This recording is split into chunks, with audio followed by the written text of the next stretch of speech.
सार्थ श्री गणेश पुराण पूर्वार्ध भाद्रपद शुक्ल षष्ठी वक्रतुंड महाकाय सूर्यकोटी समप्रभ निर्विघ्नं कुरु मे देव सर्व कार्येषु सर्वदा. अध्याय 47 ते 69. व्यास म्हणाले, हे ब्रह्मदेवा, सहस्रनाम प्राप्त झाल्यावर शंकराने काय केले? ब्रह्मदेव म्हणाले, गणेश वरदान व नावाच्या उपदेशाने आनंदित झालेला शंकर नाचू लागला व मोठ्या स्वराने गर्जना केली. देव व गणास बोलावून ही युद्धाची वेळ आहे असे म्हणाला. तेव्हा ते देव आनंदाने शंकराजवळ आले. ब्रह्म, कुबेर, इंद्र, अग्नी इत्यादींनी शंकरास नमन करून स्तुती केली. ते म्हणाले, हे महादेव, जगन्नाथा, सृष्टीचा घात करणाऱ्या महादैत्यास तू मारलेले आम्ही केव्हा पाहू? त्याने आम्हास स्थानभ्रष्ट केले आहे. ब्रह्मदेव म्हणाले, हे देवांचे वचन ऐकून युद्धाचा निश्चय केलेल्या शंकरांनी गणेशाचे ध्यान करून देव गंधर्वसह निघाले. हा वृत्तांत हेरांनी दैत्यास कळवला व म्हणाले, देवांच्या सैन्यासह गिरिजापती युद्धास आला आहे. शस्त्र, अस्त्रे, कवच घालून दैत्य सैन्य सज्ज झाले. मोठा नाद करून दैत्य युद्धभूषणांनी भूषित झाला व वीरांस वस्त्रे, भूषणे, माला व धन देऊन संतुष्ट केले. नंतर सर्व योद्धे नाना प्रकारच्या वाहनात बसले. नादाने दाही दिशा नादित करीत तो महादैत्य त्रिपुरावर आरूढ झाला. नंतर दोन्ही सैन्यात शस्त्रे व मर्मभेद करणाऱ्या बाणांनी युद्ध झाले. त्यामुळे मार्ग अडवून धरणारा रक्ताच्या नदीचा प्रवाह चालला. शस्त्रप्रहारामुळे ते फुललेल्या पळसाप्रमाणे झाले. कित्येक दृढ वैरामुळे एकमेकास गळा दाबून मारू लागले. धावणारे रथ, घोडे व हत्तीच्या पायामुळे उडालेल्या धुळीच्या अंतरिक्ष व्यापून घोर अंधकार पडला व काही समजेनासे झाले. वीर जीविताची आशा सोडून मरणाचा निश्चय करून युद्ध करू लागले. वायूच्या योगाने उडणारी धूळ नाहीशी झाली असता काही देव मरून पडले, काही पळून गेले. दैत्य आनंदित झाले. हे पाहून इंद्र हातात वज्र घेऊन आला. वज्र पाहताच दैत्य पळून गेले. इंद्राने वज्रप्रहाराने असुरांचे चूर्ण केले व ते जीवित सोडते झाले. कित्येकाचे पाय, खांदे, हात तुटले, गळे तुटून पडले व उदरे फाटली. अंग छिन्न विछिन्न झाले. कित्येकांच्या मांड्या फोडल्या, गुडघे तुटले, घोटे तुटून पडले. कित्येक मेल्याचे सोंग करून घेऊन पडले. मेलेल्या वीरांच्या रक्तापासून नद्या वाहू लागल्या. त्यामुळे जयाची इच्छा करणाऱ्या उत्साह वाढला. गर्जना करणारा त्रिपुरासुर आपले बहुत सैन्य मेले आहे असे पाहता झाला व तो इंद्राशी युद्ध करण्याकरता पुढे आला. मरण्याची इच्छा कशा करता करीत आहेस? तर तू रणातून जिवंतच परत जा. मी तुला मागून मारणार नाही. माझ्याशी युद्ध करण्याची तुला काय शक्ती आहे? बकरासिंहाशी युद्ध करील का? शक्ती असेल तर युद्ध कर, नसता आनंदाने परत जा. तरी इंद्र स्थितीत आहे असे पाहून दैत्याने धनुष्य सज्ज केले व त्याच्यावर व देव सैन्यावर अनेक बाण सोडले. त्याच्या मंत्रविलेल्या एका बाणापासून अनेक बाण निघू लागले व देव गंधर्वाचे मर्दन करून त्या बाणांनी अंतरिक्ष भरून सोडले. ज्यामुळे पुन्हा अंधकार पडला व बाणामुळे व्यंग झाले ते देवही भूतळी पडले. तसेच इंद्रही भूमीवर पडला. मुख्य देव मूर्छित पडले. बढाई मारणारा, गर्जना करणारा व युद्ध करणारा तो दैत्य शंकरास आवडला नाही. पण शंकराने मनात त्याच्या पराक्रमाची स्तुती केली. इतक्यात नारद दिसले. शंकराने सत्कार केल्यावर नारद म्हणाले, तू त्रिपुराच्या वधाविषयी चिंता करू नकोस. त्याने पूर्वी ब्रह्मदेवाचे अतिदुष्कर असे तप केले व गणेश आराधना केली. त्याने जे जे मागितले ते ते देवाने विचार न करता दिले. एका बाणाच्या आश्रयाने असणारे मोठे, इच्छेप्रमाणे वायूपेक्षाही जास्त वेगाने जाणारे व सर्व देवास अभेद्य असे त्रिपुर दिले. पण त्याने एक गुप्त गोष्ट सांगितली.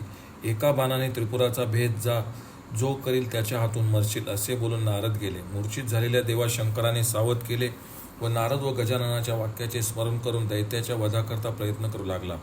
कारण आपल्या इच्छेने व तेजाने सर्वनाश करण्यास तो समर्थ होता.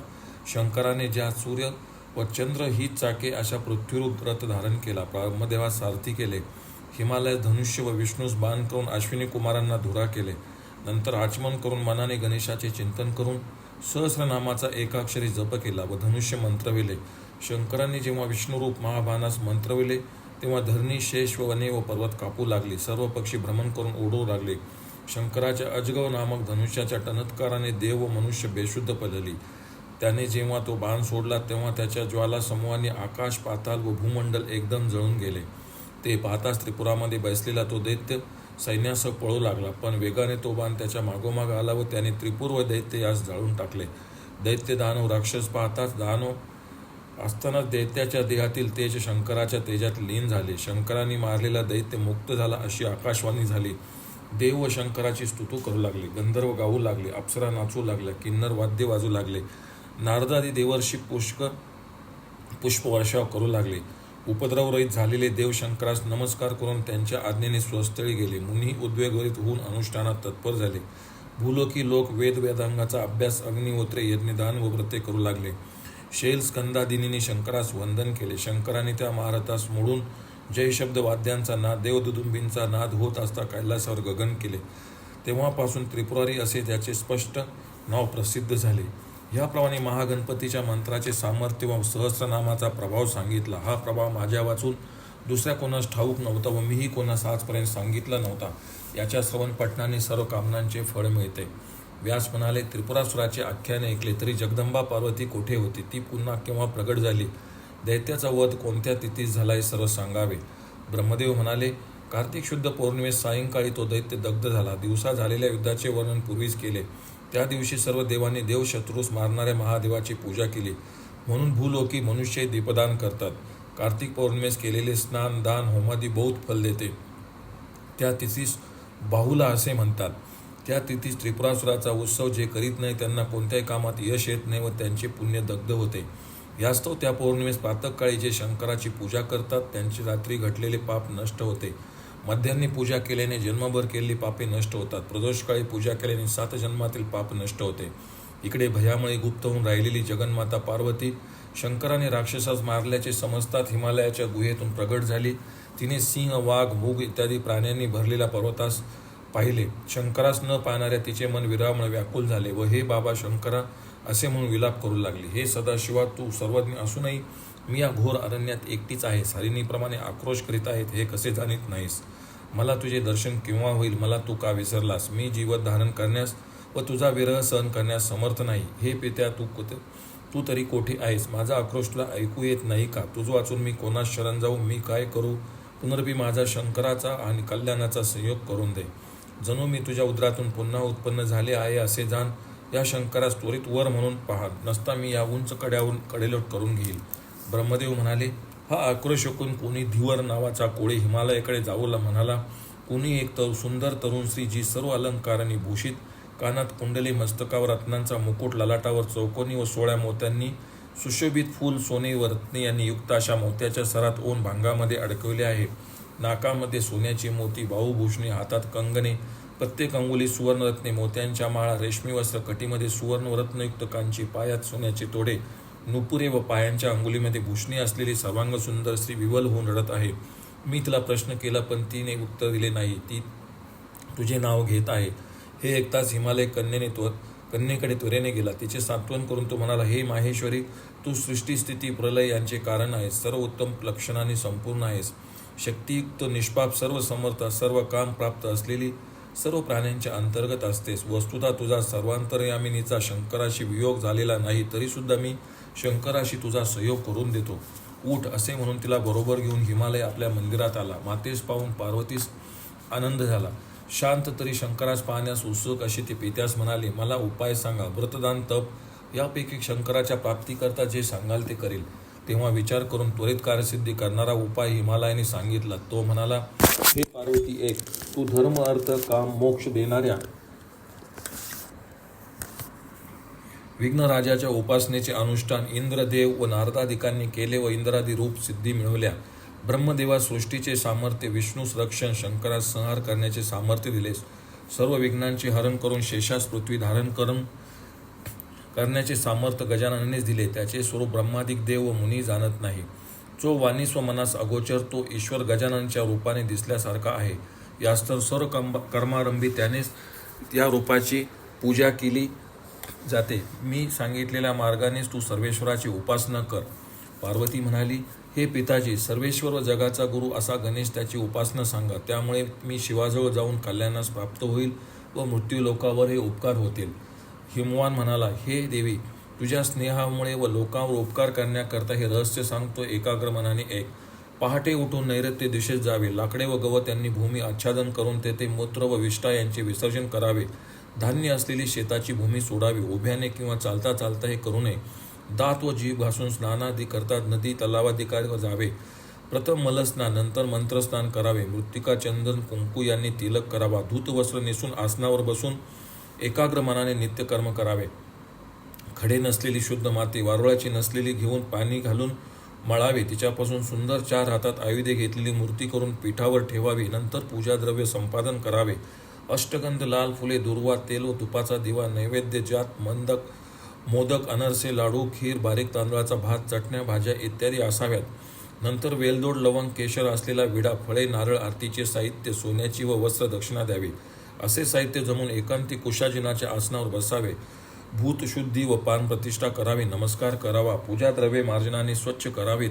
नंतर एकदंत, शूपकर्ण, चतुर्भुज, पाश, अंकुश, मोदक व माला घेतलेला व एक माला गळ्यात भक्तास वर देणारा, सिद्धी बुद्धी ज्याची सेवा करीत आहे, जो भक्तांना सिद्धी व बुद्धी देतो, धर्म, अर्थ, काम, मोक्ष देणारा, ब्रह्मा, विष्णू, शिव, मुनी यांची स्तुती करतात अशा गजाननाचे ध्यान करावे. हे जगाच्या आधारा, देवरक्षसांकडून पूजित, अनाथांच्या नाथा सर्वज्ञ आहे असे आव्हान करावे.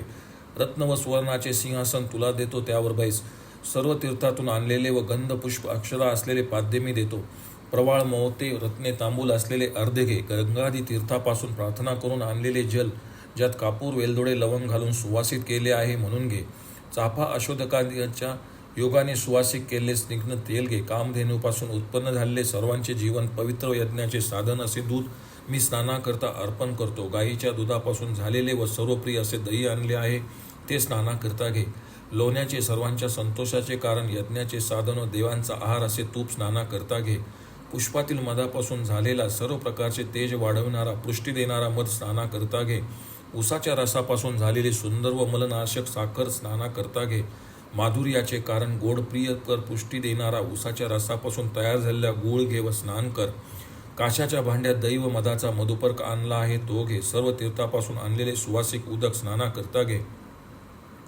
लोकांची लज्जा निवारण करणारे अमूल्य तलम 2 लाल वस्त्र घे. रत्न, सुवर्ण, रुपयाचे अग्निपवित भक्तिपूर्वक देत आहे, ते घे.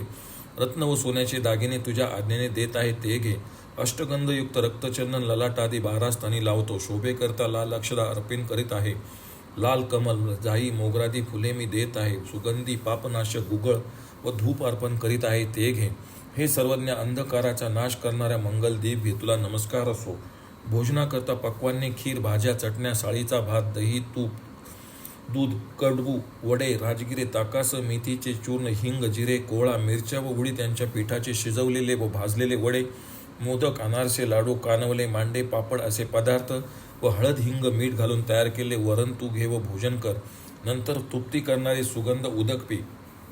तू महात्मा तृप्त झालास की सर्व जग तृप्त होते. आपोषणाकरता सुवासिक पाणी, मुख व हात धुण्याकरता पाणी घे. डाळिंब, लिंबू, पेरू, आंबा, फणस, द्राक्षे, केळी, बोरे, खजूर, नारळ, संत्री, अंजीर, काकडी इत्यादी फळे घे. अंगास लावण्याकरता सुवासिक चंदन व सुवासिक द्रव्याचे चूर्ण घे. कापूर, सुपारीचे चूर्ण, कात, वेलची, लवंग व केशर घातलेला विडा घे. पूजेत काही कमी अधिक झाले असेल ते पूर्ण होण्याकरता सोन्याची दक्षिणा ठेवतो, ती घे. शुभ पुष्पे, पुष्पमाला तसेच हिरव्या व पांढऱ्या 5 किंवा 3 पानांनी युक्त अशा दुर्वा अर्पण करतो व 21 प्रदक्षिणा करतो. औदुंब, रुपे, कासे व सोन्याच्या पात्रात लावलेले दीप व पंचारती ग्रहण कर. अंधकाराचे निवारण करणाऱ्या सुंदर चंद्रासारख्या दीपाचा स्वीकार कर. भस्मही दृष्टीस पडणार नाही अशा प्रकारे माझ्या पातकांचा नाश कर.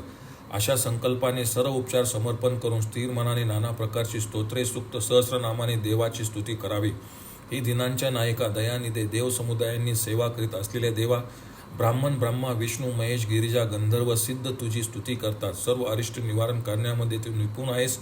हे प्रभू त्रैलोक्यनाथा, माझ्या सर्व अपराधांची क्षमा करून माझी भक्ती सफल कर. ह्याप्रमाणे मूर्तीची पूजा करून दंडासारखा नमस्कार करून सिद्धी देणाऱ्या मंत्राचा जप करावा. पार्वती म्हणाली, हे पर्वता, मला मंत्र ठाऊक नाही, तू तो सांग, म्हणजे गणेश, अनुग्रह, शंकर आणि कल्याण यांची प्राप्ती होईल. हिमवान म्हणाला, हे देवी, नाना प्रकारच्या सिद्धी देणारे गणेशाचे असंख्य मंत्र आहेत, त्यातील काही मी तुला सांगतो. पद्मासन घालून इंद्रियाचे नियमन करून न्यास करून आपल्या इच्छेप्रमाणे जप करावा. एकाक्षरी मंत्राचा लक्ष किंवा अर्धा लक्ष, षडरीचा 10 लक्ष किंवा 1000 पंचाक्षरी, दशाक्षरी, अष्टाक्षरी व 28 वर्णाच्या मंत्रांचाही 10,000 जप करावा. इष्टसिद्धीकरता गणेश उपासक नाना प्रकारचे जप करतात. हे पार्वती, एकाक्षरी व षडक्षरी उत्तम मंत्र तू घे व श्रावण शुक्ल चतुर्थीस आरंभ कर. केवळ 1 महिना अनुष्ठान कर, म्हणजे तुझे कार्य सिद्ध होईल. तुला शंकराची प्राप्ती व तुझे दुसरे मनोरथही पूर्ण होतील. स्त्री किंवा पुरुषाने पार्थिवाची पूजा केली असता धनपुत्र, पशु इत्यादी सर्व मिळतात. 2 मूर्तींची पूजा केली असता असाध्यही साध्य होते. 3 मूर्तींची पूजा केल्याने राज्यरत्ने व संपत्ती मिळतात. 4 मूर्तींची पूजा केल्याने धर्म, अर्थ, काम, मोक्ष मिळतो. 5ने सार्वभौम राज्य मिळते, 6ने साधक सृष्टी स्थिती लय करणारा होतो, 7, 8 किंवा 9 मूर्तींची पूजा केल्याने साधक सर्वज्ञ होतो व भूत भविष्य वर्तमान जाणतो, 10ने 33 कोटी देव अग्नी शिव व विष्णू संकाधिक सेवा करतात, 11ने 10 रुद्रांचा अधिपती, 12ने 12 आदित्यांचे अधिपत्य मिळते. अतिसंकट आले असता मूर्तीची संख्या वाढवून पूजन करावे. 160 संख्येपर्यंत हव्या तितक्या मूर्त्या घ्याव्या. रोज लक्ष पूजा केल्याने महामुक्ती प्राप्त होते. 5 मूर्ती केल्यानंतर 3 किंवा 7 दिवसात कारागृहातून मुक्ती मिळते. 5 वर्ष रोज 7 मूर्ती कराव्यात म्हणजे तो महापातकापासून मुक्त होतो. आजन्म एका पार्थिवाची पूजा करणारा गणेशच समजावा, त्याच्या दर्शनाने विघ्ननाश होतो. सर्व कामना मनात धरून त्याचीच पूजा करावी. गणेशाची पूजा करू नये, कारण त्याच्या पूजेने जसा गणेश प्रसन्न होतो तसा स्वतःच्या पूजेने होत नाही. रोगाची पीडा होत असता उत्तम 3 मूर्ती करून 9 दिवस पूजा करावी, सर्व पीडेचा नाश होतो. सुवर्ण, रुपे, तांबे यांच्या 3 मूर्ती किंवा कासे, मोती, प्रवाळाची मूर्ती हे सर्व देते. ह्याप्रमाणे भाद्रपद शुद्ध चतुर्थी येईपर्यंत व्रत केले असता सर्व कामना पूर्ण होतात. चतुर्थीच्या दिवशी महोत्सव साजरा करावा. कथा, वाद्य, गायन आदी करून रात्री जागरण करावे. सकाळी स्नान करून पूर्वीप्रमाणे गणेशाची पूजा करावी. नंतर होम करावा. जपाच्या दशांश होम व पूर्णाहुती करावी. गाय, वस्त्रे, धनाने आचार्यांचे पूजन करावे. ब्राह्मणास दक्षिणा द्यावी. होमाच्या दशांश तर्पणाच्या दशांश भोजन घालावे. दाम्पत्यास भूषणे, वस्त्रे, दक्षिणा द्यावी. स्त्रियांना चोळ्या व अलंकार द्यावे. धनाविषयी कंजूषी करू नये. नंतर आपतास भोजन करावे. दुसऱ्या दिवशी मूर्तीस पालखी इत्यादी बसवावे. छत्रध्वज, पताका, चांबरे यांनी सुशोभित करून दंडपट्टा खेळणाऱ्या बालकास पुढे करून जलाशयावर जावे. जलात मूर्तीचे विसर्जन करावे. वाद्ये वाजवीत व गात आपल्या घरी यावे. पार्वती म्हणाली, हे हिमालया, तुझे वचन ऐकून मी तृप्त झाले आहे, पण एक संशय आहे. हे व्रत पूर्वी कुणी केले, कोणी कुणास सांगितले व हे केल्यामुळे कोणास कोणती सिद्ध प्राप्ती झाली हे विस्तारपूर्वक सांगा. कारण गजाननाची कथा सांगतो, विचारतो व ऐकतो त्या तिघांचे जीवित जन्म व ज्ञान कर्म सफल होय. हे तिघेही पुण्यात्मे होत. तेव्हा हिमालय तिला वरद गणपतीचे अनेक लोकांनी केलेले व्रत सांगता झाला. एकेकाळी कैलास पर्वतावर शंकर सुखाने बसले होते. सभोवती देव, गंधर्व, ऋषी होते. षडाननाने नमस्कार करून शंकरास विचारले, तुमच्या कृपेने अनेक आख्याने ऐकली, पण अमृत पिऊन तृप्ती होत नाही.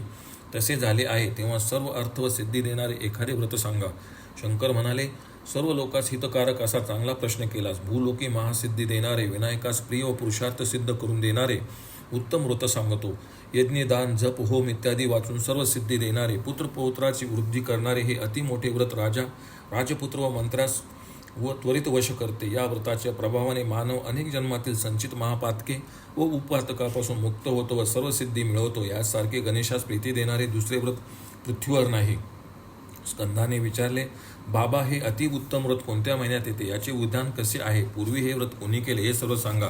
शिव म्हणाले, श्रावण शुद्ध चतुर्थी स्नान करून गुरुग्रही जावे. गुरुस वंदन करून पाद्य, आचमन, वस्त्रे, भूषणाधिकांनी पूजा करून त्यांच्या आज्ञेने व्रताचा प्रारंभ करावा. गुरुला म्हणावे, हे गुरु, सर्व सिद्धी देणारे कामप्रद गणेशाचे व्रत तूच मला सांग, कारण हे प्रभो तूच श्री गणेश आहेस. गुरुने व्रताचा उपदेश केला असता त्यांच्याबरोबर गंगेच्या तीरावर किंवा सरोवरावर व पवित्र तीर्थावर जावे. स्नान करावे. पांढऱ्या मोहऱ्या, आवळकंठी व तिलाच्या कल्काने दररोज स्नान करावे व घरी यावे.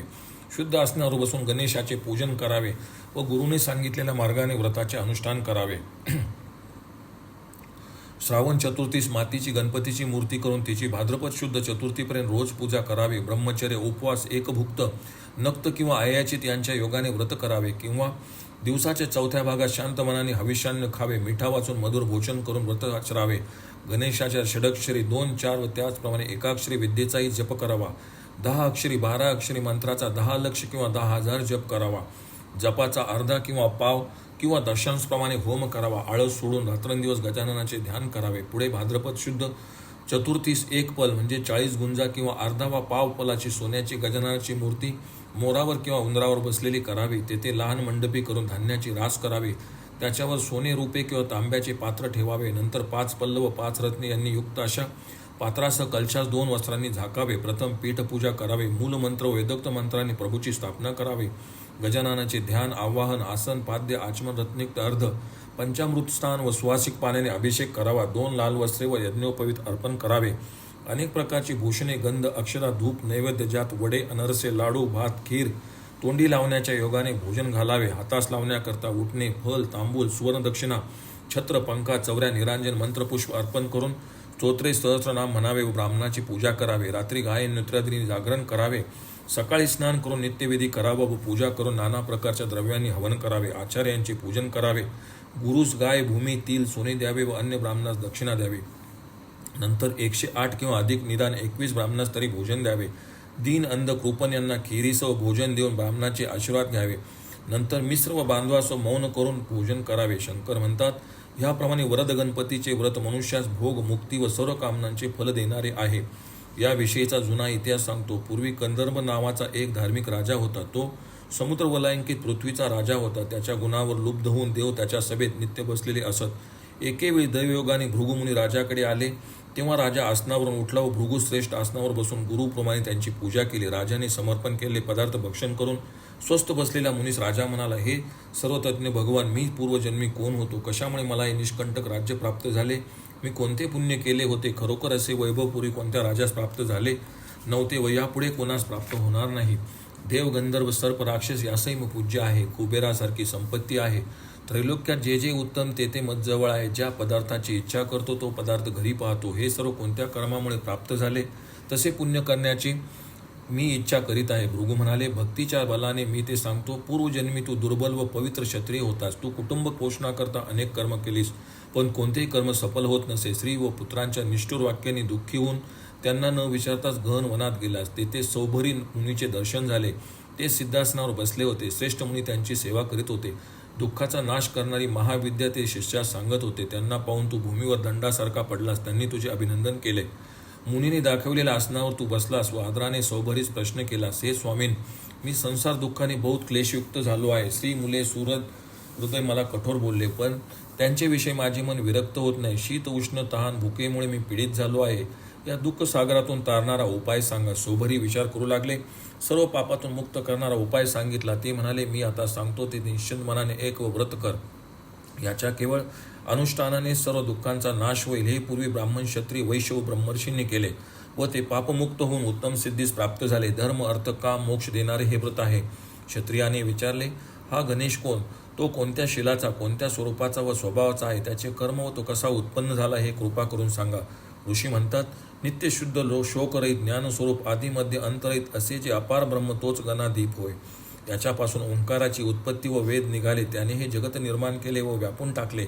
सृष्टी उत्पन्न करण्याची इच्छा करणाऱ्या ब्रह्मदेवाने त्यांचे 100 वर्ष तप केले व नाना प्रकारचे उपचार, रत्ने व फुले यांनी पूजा केली. मनाने निर्माण केलेल्या सिद्धी व बुद्धी या 2 कन्या त्यास अर्पण केल्या. तेव्हा प्रसन्न होऊन प्रभूने त्यास एकाक्षरी विद्या व वर दिले. ब्रह्मदेवाने मग जग निर्माण केले. हरीने गणेश मूर्ती करून 1 वर्षभर अखंड व्रतानुष्ठान केले व वर प्राप्त केले. जगाचे पालन केले. भूलोकेही त्या गणेशाची उत्तम स्तुती झाली आहे. विश्वरूप, अनादी व सर्व कारणांचे कारण अशा त्या गजाननाची तू प्रयत्नाने आराधना कर, म्हणजे तू सर्व दुःखापासून मुक्त होशील. क्षत्रिय म्हणाला, हे मुने, हे व्रत केव्हा व कोणत्या विधीने करावे ते सांगा. दुःखाची शांती होण्याकरता ते मी करीन. मुनी म्हणाले, श्रावण शुक्ल चतुर्थीस भक्ताने व्रताचा आरंभ करावा. भाद्रपद चतुर्थीपर्यंत व्रत चालवावे. पार्थिव गणेशाची षोडशोपचाराने रोज पूजा करावी. नंतर ब्राह्मण भोजन घालावे. तू हे व्रत कर, म्हणजे तुझ्या सर्व कामना पूर्ण होतील. मग तू हे व्रत केलेस. त्या सौभरी मुनीच्या आश्रमात तुझे व्रत समाप्त झाले. तेव्हा गणेशाच्या प्रसादाने तुझे दिव्य ग्रह बनले. स्त्री, पुरुष, दासी, दास, गायी, धन, वेदघोष युक्त बनले. वस्त्रे, अलंकारासह तुझी स्त्री व मुले विस्मित होऊन तुझी स्त्री माझा पती केव्हा येईल अशी चिंतायुक्त होऊन वाट पाहू लागली. तूही मुनीचा निरोप घेऊन घरी गेलास, पण ते दिव्य ग्रह सोडून आपले पूर्वीचे घर शोधू लागलास. इतक्यात तुझ्या पत्नीने पाठवलेल्या लोकांनी तुला त्या घरात नेले. वरद गणपतीचा प्रभाव तुला समजला. त्याच्याच प्रभावाने त्या जन्मी राज्यास पात्र झाला. भृगूचे वाक्यहून कर्दम राजा हर्षपूर्ण झाला. भृगूने सांगितले व्रत त्याने केले. त्याच्या प्रभावाने ज्ञान वैराग्य युक्त होऊन यथेच्छ भोग भोगून पुत्रास आपल्या स्थानी स्थापून गणेशाच्या तेजामध्ये जाऊन मिळाला. तिथून पुन्हा या संसार मार्गात परत आला नाही. सर्व अर्थ सिद्ध करून देणारे दुसरे व्रत किंवा दान कोठेही सांगितले नाही. हे स्कंदा, तुझी इच्छा असल्यास तू हे व्रत कर.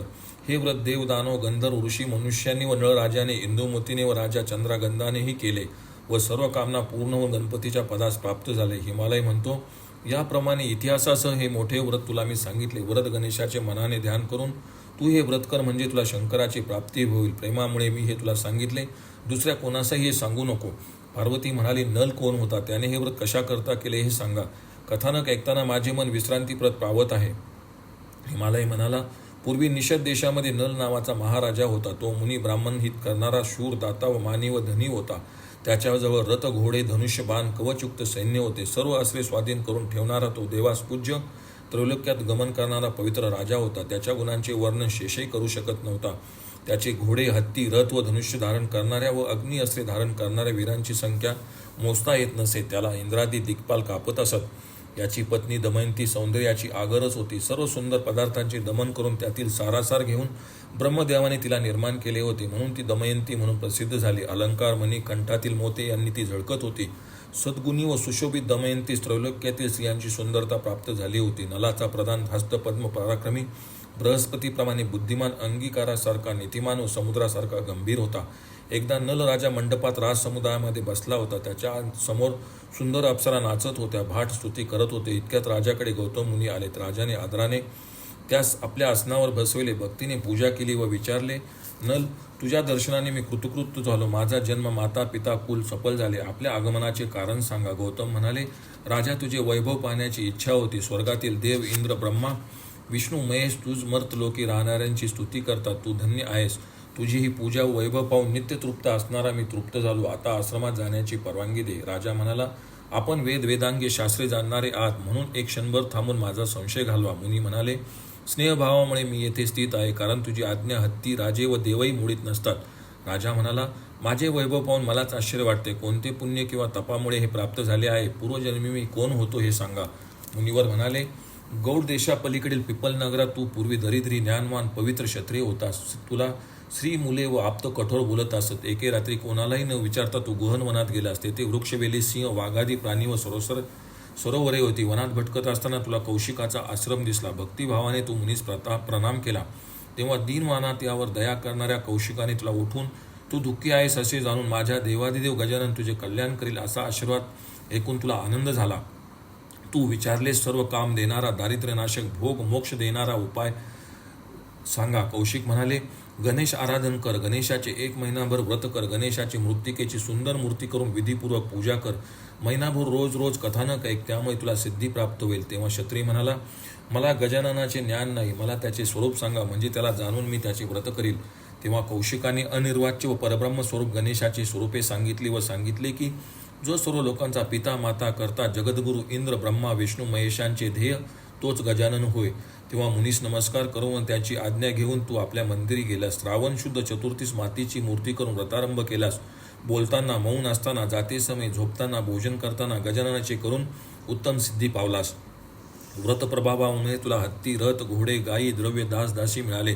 नंतर तू दाने दिलीस, एक गणेश मंदिर बांधलेस. यथेच्छ भोग भोगून तू मेलास व नंतर निषद देशात नल नामक राजा झाला आहेस. त्रैलोक्यातील लोक तुला वंदन करतात. अचल लक्ष्मी प्राप्त झाली. तू विचारले हे सांगितले, आता जाण्याची आज्ञा दे. हिमवान सांगतात, गौतम गेल्यावर विश्वासाने नलाने मातीची गणेश मूर्ती केली. रोज गणपतीची कथा ऐकणे व भक्तीने पूजा करून व्रत केले. त्याच्या प्रभावाने त्याचे सर्व मनोरथ पूर्ण झाले. या व्रताचा संपूर्ण प्रभाव कोणालाही वर्णन करून सांगता येत नाही. राजा चंद्रागंध व त्याची पत्नी इंदुमतीने हे व्रत केले त्याचा इतिहास सांगतो. मालव देशातील कर्ण नावाचा नगराचा राजा चंद्रागंध पराक्रमी, अष्टसिद्धींनी युक्त, शास्त्रार्थाचे तत्व जाणणारा, यजन करणारा, दाता, ज्ञानी, वेदांगात निष्णात होता. देवांच्या सभेप्रमाणे त्याची राजसभा होती. तेथे रत्नांचे खांब असल्यामुळे स्वच्छ वस्त्रे, लाल, पिवळे इत्यादी दिसत. त्याची पत्नी इंदुमती साध्वी, भाग्यवती, पतिसेवत, धर्मशील, व्रतात तत्पर, सासू सासऱ्यांची सेवा करणारी, ग्रहकृत्य दक्ष, देवता, अतिथींची पूजा करण्यात रत अशी होती. राजाही धर्मशील होता, पण अतिघोर, भयंकर व पापाची खान अशी ही जीवांची हिंसा आपण सोडा अशी प्रधानाने पुष्कळ प्रार्थना केली तरी एकदा दवयोगाने मृगया करण्याकरता वनात गेला. तेथे तरसे, हरणे, डुकरे, पक्षी इत्यादी होते. निळे कवच, निळे शिरस्त्राण, शस्त्रे, तलवार, ढाल घेऊन घोड्यावर बसून निघाला. हातात धनुष्यबाण व सभोवती सेवक व अमात्य होते.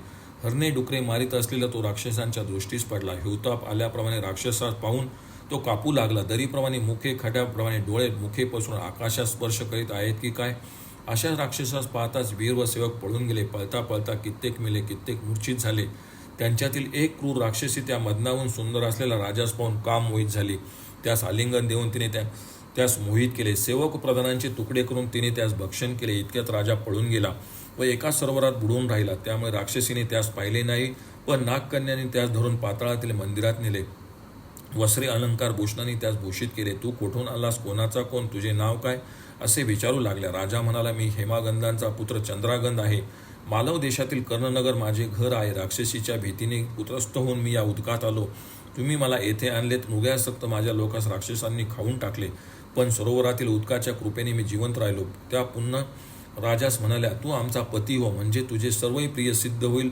आम्हा नागकन्यांचा भोग फारच दुर्लभ. तेव्हा सज्जन राजा म्हणाला, अहो आई, माझी एक पत्नी व्रत आहे, ते मी कसे टाकू? सोमवंशात जन्मलेल्या राजांचे धर्म म्हणजे परद्रव, परद्रोह, परस्त्रिया, परनिंदा व करणे, तसेच अध्ययन, यजन, दान व शरणागतांचे रक्षण, निषिद्ध आचरणचा त्याग व विहित कर्माचे पालन ही आहे. राजाचे भाषण ऐकून कामविवल व त्यामुळे दुःखी झालेल्या नागकन्यांनी तुझ्या स्त्रीशी तुझी ताटातूट हो असा शाप देऊन पायात बेडी घालून बांधून टाकले. इकडे त्याच्याकरता राक्षसीने सरोवरातील पाणी पिऊन सर्व जलचरास भक्षून टाकले, पण तृप्ती झाली नाही. राक्षसीच्या तडाखीतून सुटलेल्या दूतांनी ही हकीकत राणीस सांगताच ती दुःखीत होऊन भूमीवर पडली, मूर्छा आली. मैत्रिणींनी राणीला वारा घातला, अंगावर थंड पाणी शिंपडले. तेव्हा ती जरा सावध होऊन उठून बसली. रडत ऊर मस्तक मूक बडून घेऊ लागली. हे कांतप्रिय भाषण करणाऱ्या मला सोडून का गेलास? मी सुंदर नम्र पतिसेवा करणारी असतानाही त्याने माझा त्याग का केला? माझा नाथ भोजन कोठे करीत असेल? सुवर्णाची शय्या सोडून तो कोठे निजेल? सुगंधी तेल सोडून तो कसा स्नान करेल? त्याच्यावरील लोकांचे रक्षण कोण करणार? प्रजा, लोक व बालांचे रंजन कोण करणार? प्रतापनिधी व गुणनिधी असताच गेला काय? मला सर्व शून्य दिसत आहे. मला सुख कोठून मिळणार? त्याला तरी सुख कसे होईल? कुलस्त्रियांना पतीसह जसे सुख मिळते तसे सुख पतिरहित असल्यास इहलोकी व परलोकी मिळत नाही. आता शरण आलेल्यांचे व दिनांचे रक्षण कोण करणार? अशा प्रकारे दीन व विवल झालेली राणी शोक करू लागली. तिने सर्व भूषणे तोडून कंकणी फोडून टाकली व मूर्छित होऊन पडली. पार्वती म्हणाली, ती मूर्छित झाल्यावर लोकांनी काय केले? यावर हिमालय म्हणाले, अनेक प्रकारच्या भाषणात निपुण असलेले नागरिक आपले अश्रू पुसून राजपत्नीचे समाधान करू लागले. ते म्हणाले, माते उठ, शोक करू नकोस, पुत्राकडे दृष्टी दे. शोकाचे अश्रू प्रेतात जाळीत असतात, त्यास तो पतीचे हित कर. मर्त प्राण्यात चिरंजीव कोणी नाही. जीर्ण वस्त्र टाकून ते नवीन आत्मा एक ध्येय सोडून दुसरा घेतो. स्वतः मृत्यूच्या मुखात असलेला मरण धर्मवान प्राणी दुसऱ्या मृत प्राण्यांकरता शोक करतो, हे आश्चर्यच होय. मनुष्य आपल्या देहाचा व आपला वियोग होणार या हे जाणत नाही. देव काल यांच्या स्वाधीन असणारे सर्व माझेच आहे असे तो मानतो. ब्रह्मापासून स्थावरापर्यंत समुद्र व चराचर यासह जे विश्व आहे ते नश्वर आहे म्हणून शोक सोडून दे. धार्मिक पुण्यशील असा तुझा पती मुक्तीला पावला असेल, स्वर्गात जिवंत असेल तर तो केव्हा तरी येईल. अतिपुण्याईमुळे मनुष्य स्वर्गात जाऊन पुन्हा येतो किंवा भूत भविष्य जाणणाऱ्या मुनीस विचारून नंतर जे कर्तव्य असेल ते करू. हे ऐकून ती धैर्ययुक्त झाली. तिने वस्त्राने डोळे पुसले, लोकांचे विसर्जन केले, सर्व सौभाग्य सोडून कृशतेस प्राप्त झाली. वारंवार शोक करीत रडत मूर्छित होत दीर्घश्वास सोडीत ती राहिली. 12 वर्षांनी नारद तिच्या घरी आले.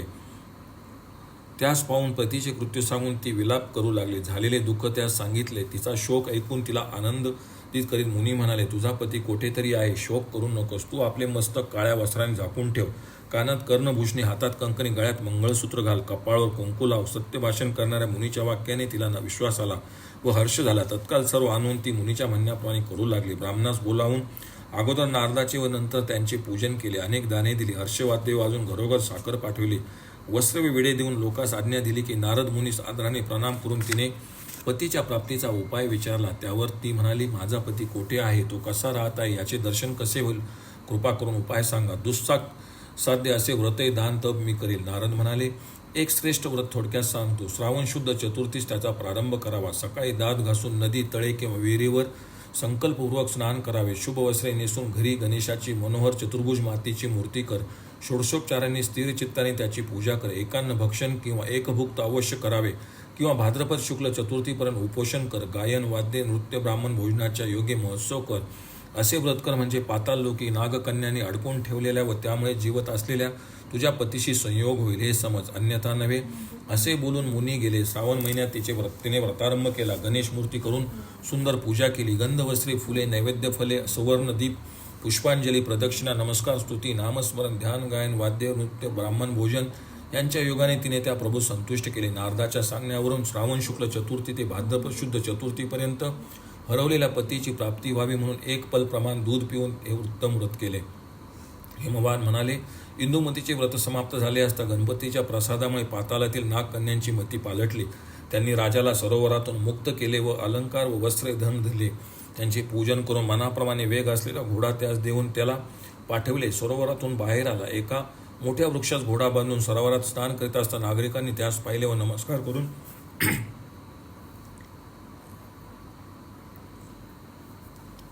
आपण कोण आहात, कोठून आलात, आपले नाव काय ते सांगा असे विचारले. तेव्हा राजा म्हणाला, इंदुमती व तिच्या पुत्रांचे कुशल विचारले. तेव्हा त्या लोकांनी त्यास ओळखले व आनंदाने आलिंगन दिले. ते म्हणाले, हे राजा, उपवास व्रत करून खुश झालेली धमन्या दिसत असली तुझी पत्नी आता स्नान करून गेली. पुत्रावर जीव ठेवून जीव मात्र शिल्लक आहे. इतक्यात काही जण नगरात जाऊन राजा आला या वार्तेचा घोष करीत झाले. ते ऐकून योगिनी ब्रह्मवेत्याप्रमाणे ती आनंद सागरात निमग्न झाली. प्रधान व सैन्य पाठविले, ध्वजपताकांनी नगर सुशोभित केले, सडे घातले, सभा भरवली, स्वतः वस्त्रे अलंकार भूषणे धारण केली, गायी भूमी सुवर्ण दाणे दिले. सुवासिनींच्या हातात आरती देऊन गायन वाद्य वाजवीत सरोवराजवळ आली. अमात्य पुढे आला व नमस्कार केला. सर्वांनी राजास आलिंगन दिले. क्रमाने प्रणाम केला. राजा आसनावर बसला. त्याच्या आज्ञेने तेही बसले. राजाने सर्वांस कुशल प्रश्न विचारले. सर्वांना मान देऊन वस्त्रे तांबूल देऊन तो इंदुमतीसह शिबिरात गेला. ब्राह्मणाकडून 12 वर्षांनी भेटण्याकरता आलेला सांगितलेला विधी केला. गणेश पूजन, पुण्यावाचन, शंकराची पूजा केली. ब्राह्मणास दक्षिणा दिली व संतुष्ट केले. नारळ पुढे फेकून फोडले. नंतर तो त्यांच्यापुढे गेला व चंद्राचा शेष राहिलेल्या कलाप्रमाणे इंदुमतीचे दर्शन घेतले. तिने सुवासिनीकडून दिवे ओवाळले. त्यांच्याकडून लाह्या व फुले यांची वृष्टी करवली. नंतर आनंदाश्रूंनी भरलेले नेत्र स्वच्छ केले व दोघेही परस्परांशी बोलू लागले. शोक व वियोगामुळे झालेली मानसिक व्यथा एकमेकास सांगितली. प्रजाजनांची पुष्कळ गोष्टी सांगून त्यांचे समाधान केले. नंतर अलंकार, पताका, छत्र असलेल्या हत्तीवर राजास बसविले. हत्तीभोवती पायदळ, डाव्या बाजूस बंदुका धारण करणारे घोडेस्वार, रथी, वीर व लक्षावधी गज चालले होते. मोठ्या थाटाने ते नगरात शिरले. पायदळाने उडवलेल्या धुळीमुळे सूर्यनारायण निस्तेज झाला. नगरातील काही स्पष्ट समजले नाही. इतर लोक एकमेकास नमस्कार करून आपापल्या घरी गेले. मुख्य लोक राजगृही गेले. राजाने त्यांची पुन्हा पूजा केली. वस्त्रे तांबूल देऊन त्यांना निरोप दिला. ब्राह्मणास भोजन घालून राजाने ज्ञातीसह भोजन केले. अमूल्य अस्तरने आभ्रा चढवलेला उशा असलेल्या पलंगावर उभयतांनी शयन केले. शोक करणाऱ्या त्या दोघांनी आपापले दुःख एकमेकास सांगितले. पुरोहितांनी त्यांचे समाधान केले व दोघे झोपले. पत्नीने अनुभव घेतलेल्या विनायकाचे व्रत सांगण्याचा राजाने निश्चय केला. श्रावण मास आल्यावर राजा चित्रांगंधाने हे व्रत केले. पित्याचे वचन ऐकून हर्षयुक्त झालेल्या पार्वतीने हे व्रत केले. मूर्तीची प्रयत्नाने पूजा करून केवळ दुधावर राहून तिने गजाननाचे ध्यान केले. त्यामुळे शंकराचे मनही चंचल झाले व ते पार्वतीच्या आश्रमात आले. गणेश चतुर्थीच्या दिवशी तिचे व्रत पूर्ण झाले. तेव्हा पार्वतीने नंदीवर बसलेल्या शंकरास आश्रमात पाहिले. तिने नमस्कार करून शंकराचे यथाशास्त्र पूजन केले. प्रेमविवल झालेल्या पार्वतीने, मला सोडून तुम्ही कसे गेला, मला का विसरला? तुमच्या वियोगामुळे एक क्षण कल्पासारखा वाटला. पित्याने सांगितलेले व्रत मी केले. वरद गणेशाच्या प्रसादाने तुमचे आज दर्शन झाले असे ती म्हणाली. इतक्यात तेथे हिमालय आला. त्याने पार्वतीचा हात शंकराच्या हातात दिला. तेव्हा गंधर्व देवांनी गजाननाची पूजा केली. देवाने दुदुंबी वाजवून पुष्पवृष्टी केली. गजाननाची स्तुती केली. शंकरानेही जय शब्दांनी गजाननाची स्तुती केली. अंधारंगी पार्वतीस घेऊन नंदीवर बसून शंकर कैलास पर्वतावर आले व आपापल्या स्थानी गेले. ब्रह्मदेव म्हणाले, व्यासा, तू विचारलेले हे गणेश व्रताचे महत्त्व सांगितले. आता दुसरे कथानक सांगतो. त्याच्या श्रवणामुळे पापापासून मुक्ती होते व कामना पुरवतात. भृगु ऋषी म्हणाले, हे राजा, तुला सर्व महात्मे सांगितले. व्यासाने ब्रह्मदेवाच्या मुखातून जे ऐकले ते तू ऐक.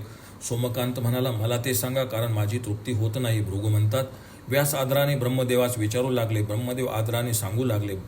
जिचा शूरसेनाधीश राजांनी अनुभव घेतला ती गजाननाची कथा एक. मध्य देशात सहस्र नावाच्या नगरात वेदांगत जाणणारा, बलवान, रूपवान, दाता, लोकांचे रक्षण करणारा, 3 शक्तींनी युक्त, मानी 6 गुण, 4 उपायांनी शत्रूस मारणारा, 4 बलांनी युक्त, देव ब्राह्मणाविषयी भक्तिमान, पृथ्वी आदीन असणारा, इंद्रनगराहून त्याचे उत्तम नगर भासत आहे असा शूरसेन नावाचा राजा होता.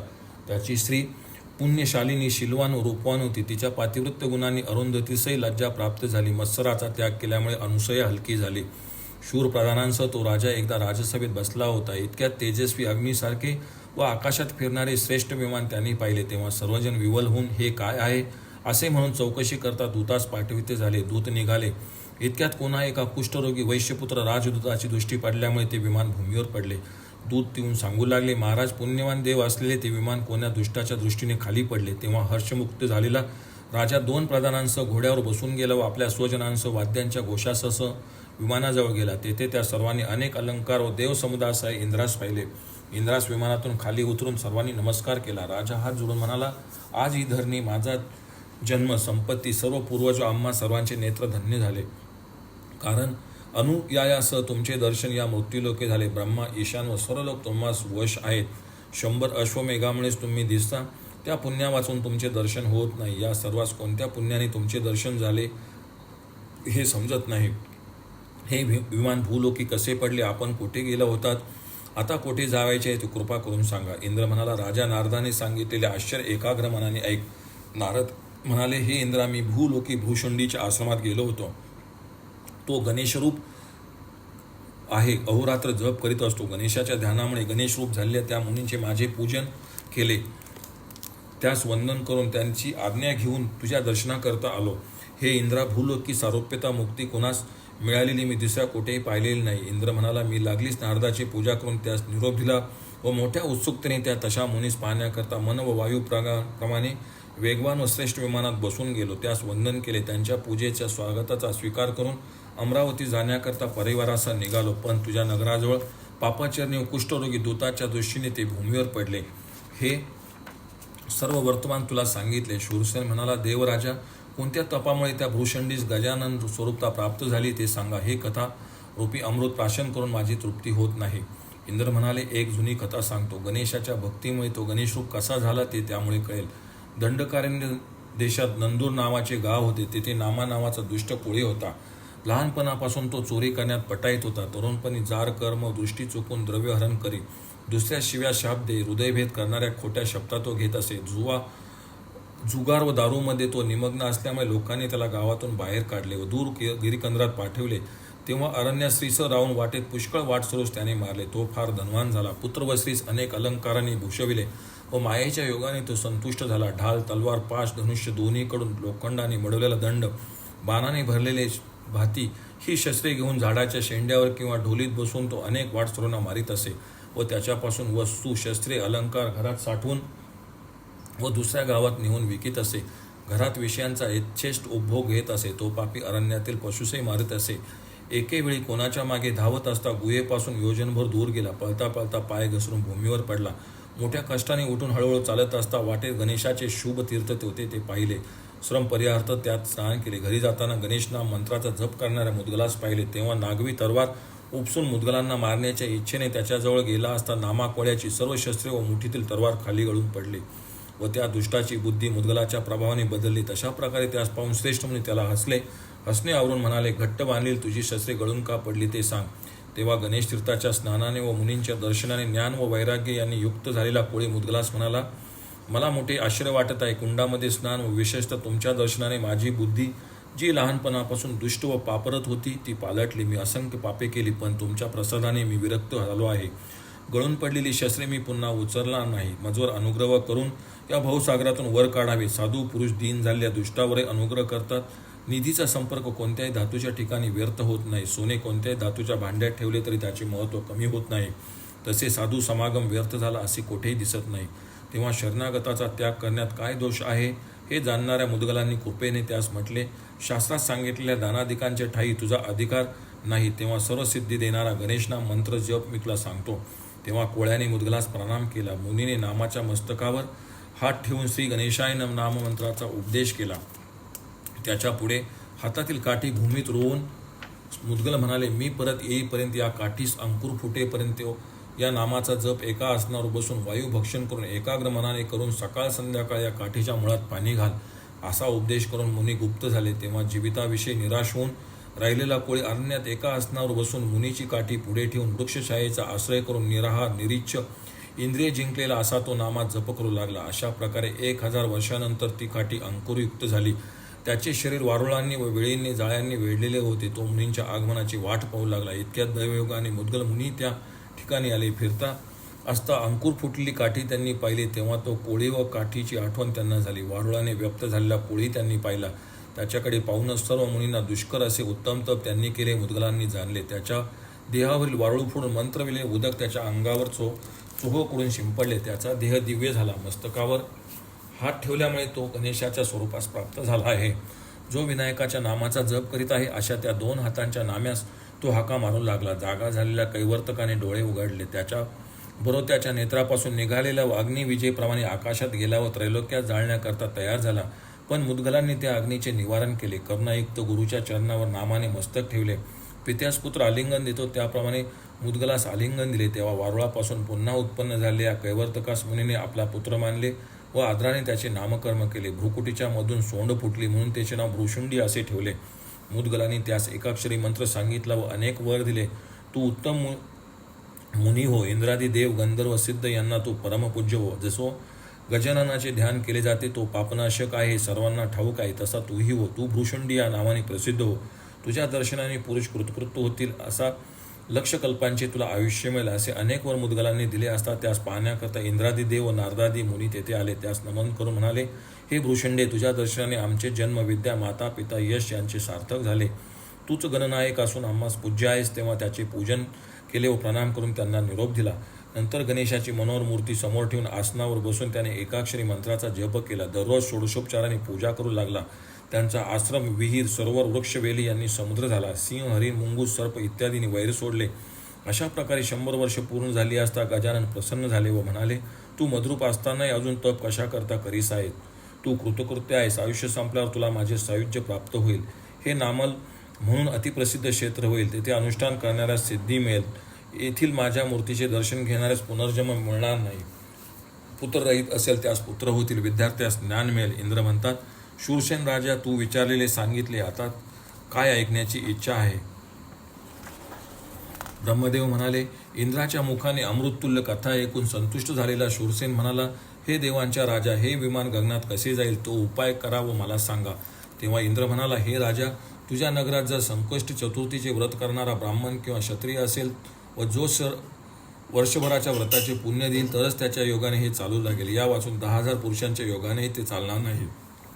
राजा म्हणाला, हे मुने, संकष्ट चतुर्थीचे व्रत कसे असते, त्याचे पुण्य काय, फल काय, विधी कोणता, यामध्ये पूजन कोणाचे होते ते सांगा.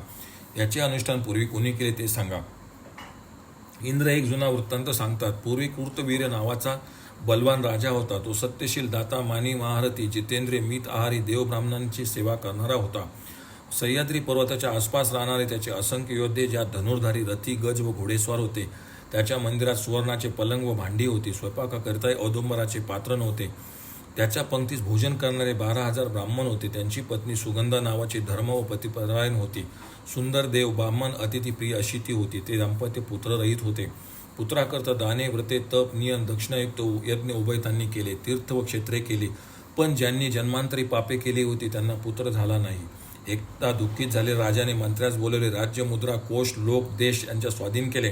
दोघेही वनात व गेले. वल्कल व आजने यांनी शरीर आच्छादित करून त्याने तप केले. दोघेही जितेंद्रिय, जिताहार, वाळलेली पाने व वायुभक्षण करती झाली.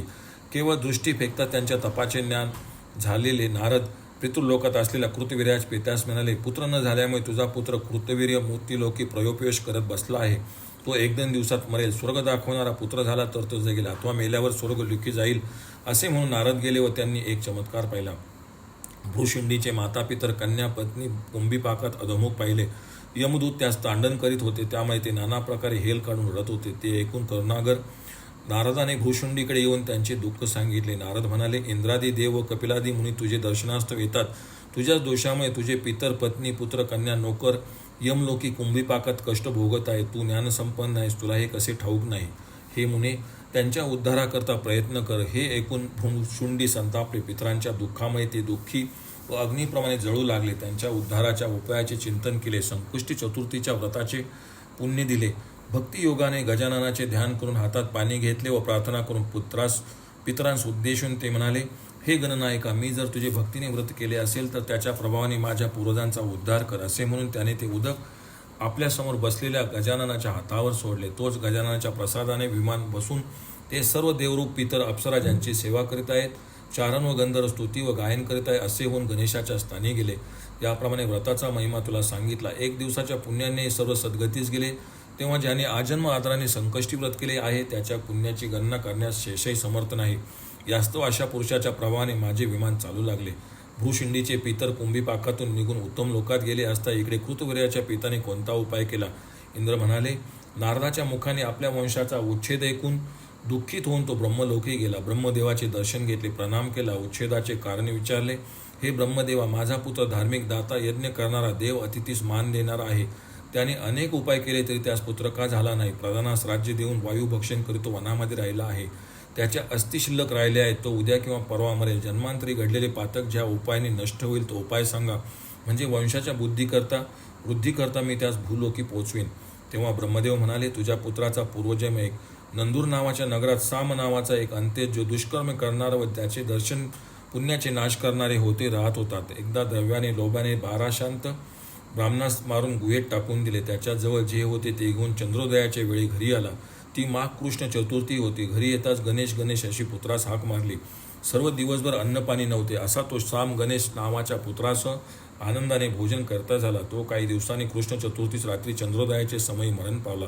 पण अज्ञानाने घडलेल्या व्रताच्या प्रभावाने विनायकाच्या पदास गेला. अप्सरांचे समुदाय, विमानातील सेवक व लोक त्यांची पूजा व स्तुती करू लागले. उत्तम लोकी गेला. त्याच पुण्याच्या शेषामुळे हल्ली तो तुझा पुत्र कृतवीर्य झाला आहे. त्याच्या पापाचा ओघ क्षीण झाल्यावर त्यास पुत्र होईल. हे ब्रह्मदेवाचे शब्द ऐकून तो अस्वस्थ झाला व पुन्हा पापनाशक उपाय विचारला. कृतवर्याचा पिता म्हणाला, ब्रह्महत्येमुळे लागलेले हे त्याचे पातक कसे नष्ट होईल? जरी दुष्कर असले तरी मला सांगा. ब्रह्मदेव म्हणतात, तो तुझा पुत्र जर संकष्ट चतुर्थी नावाचे व्रत उत्तम प्रकारे करीत असेल तर सर्व पापापासून मुक्त होईल. राजा म्हणाला, ब्रह्मदेवा, हे व्रत कोणत्या शुभ महिन्यात कसे करावे ते सांगा, म्हणजे त्या पापाचा क्षय होईल. ब्रह्मदेव म्हणाले, माघ कृष्ण चतुर्थीस मंगळवार आला असता किंवा शुभ मुहूर्त शुभचंद्र पाहून या व्रताचा आरंभ करावा. दात घासून 21 स्नाने व नित्यकर्मे करावीत. नंतर परममंत्राचा जप करावा. काही आहार करू नये. मनवर धारण करावे. परनिंदा करू नये.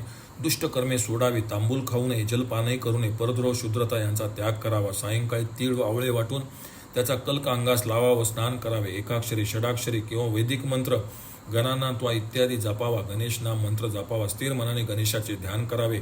एक मुहूर्त षोडोपचारांनी गणेश पूजन करावे. मोदक, अनारसे, कानावले, लाडू, वडे, खीर, अनेक प्रकारची अन्ने चाटावयाची व चोखावयाची. तोंडी लावणी, चटणी, लोणची इत्यादी असा नैवेद्य समर्पित करावा.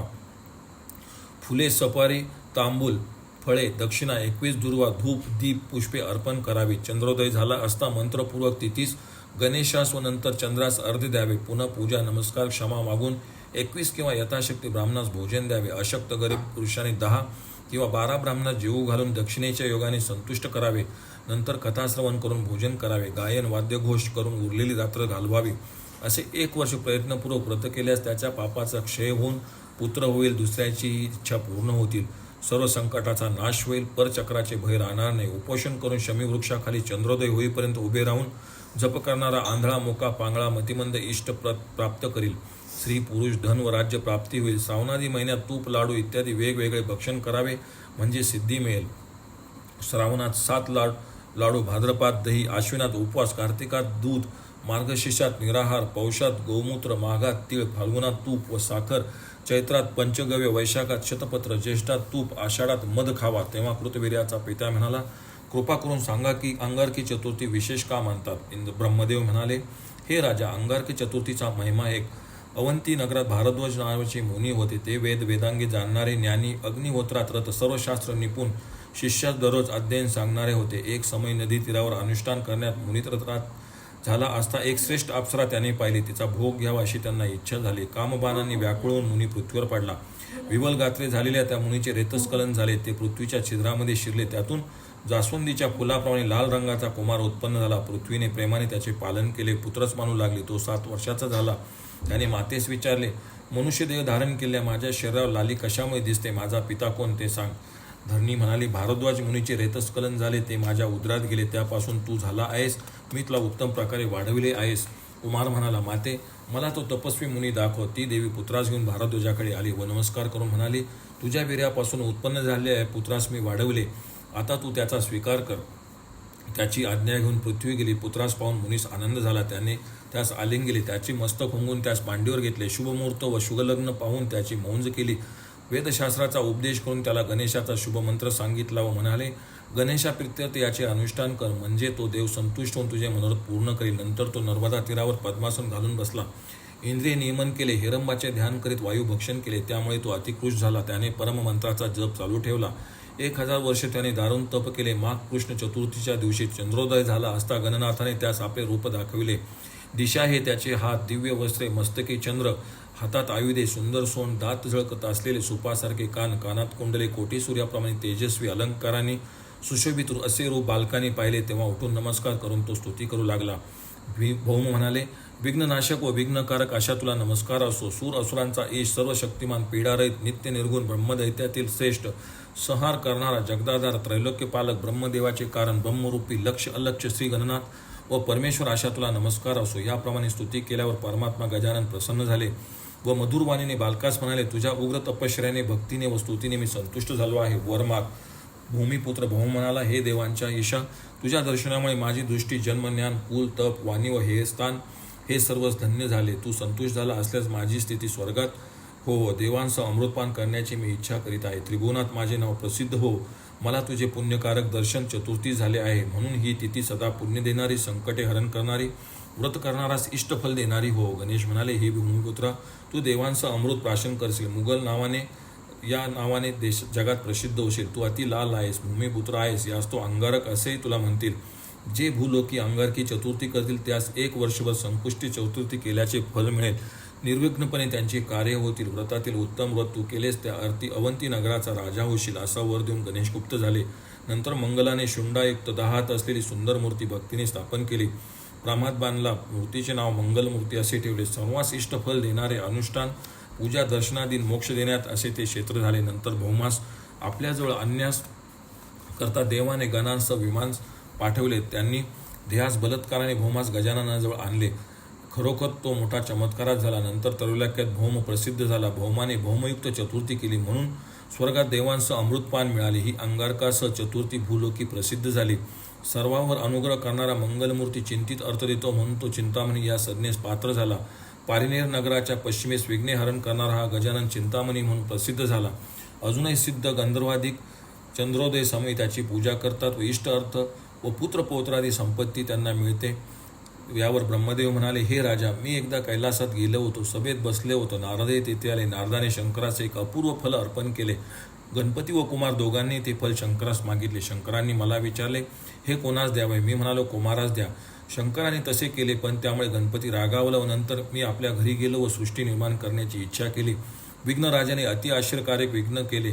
उग्र रूप धारण करून त्याने मला भिवविले. मी भ्रांत झालो असतात त्या अतिक्रूर गजाननास पाहून चंद्रगणांसह हसला. क्रुद्ध झालेल्या गजाननाने चंद्रास शाप दिला, तू त्रैलोक्यात अदर्शनीय होशील. जो कोणी कदाचित तुला पाहिल तो महापातकी होईल, असा शाप देऊन गणांसह तो देवस्थानी गेला. इकडे चंद्र मलिन व दीन चिंतातूर झाला व म्हणाला, अनिमादी गुणांनी युक्त जगतकारणाचे कारण या अशा ईश्वरास अज्ञानामुळे मूर्खाप्रमाणे मी दुष्टाचरण केले. मी अदर्शनीय, वर्णरहित व मलिन झालो, म्हणून मी सुंदर व देवास आनंद देणारा कसा होईल?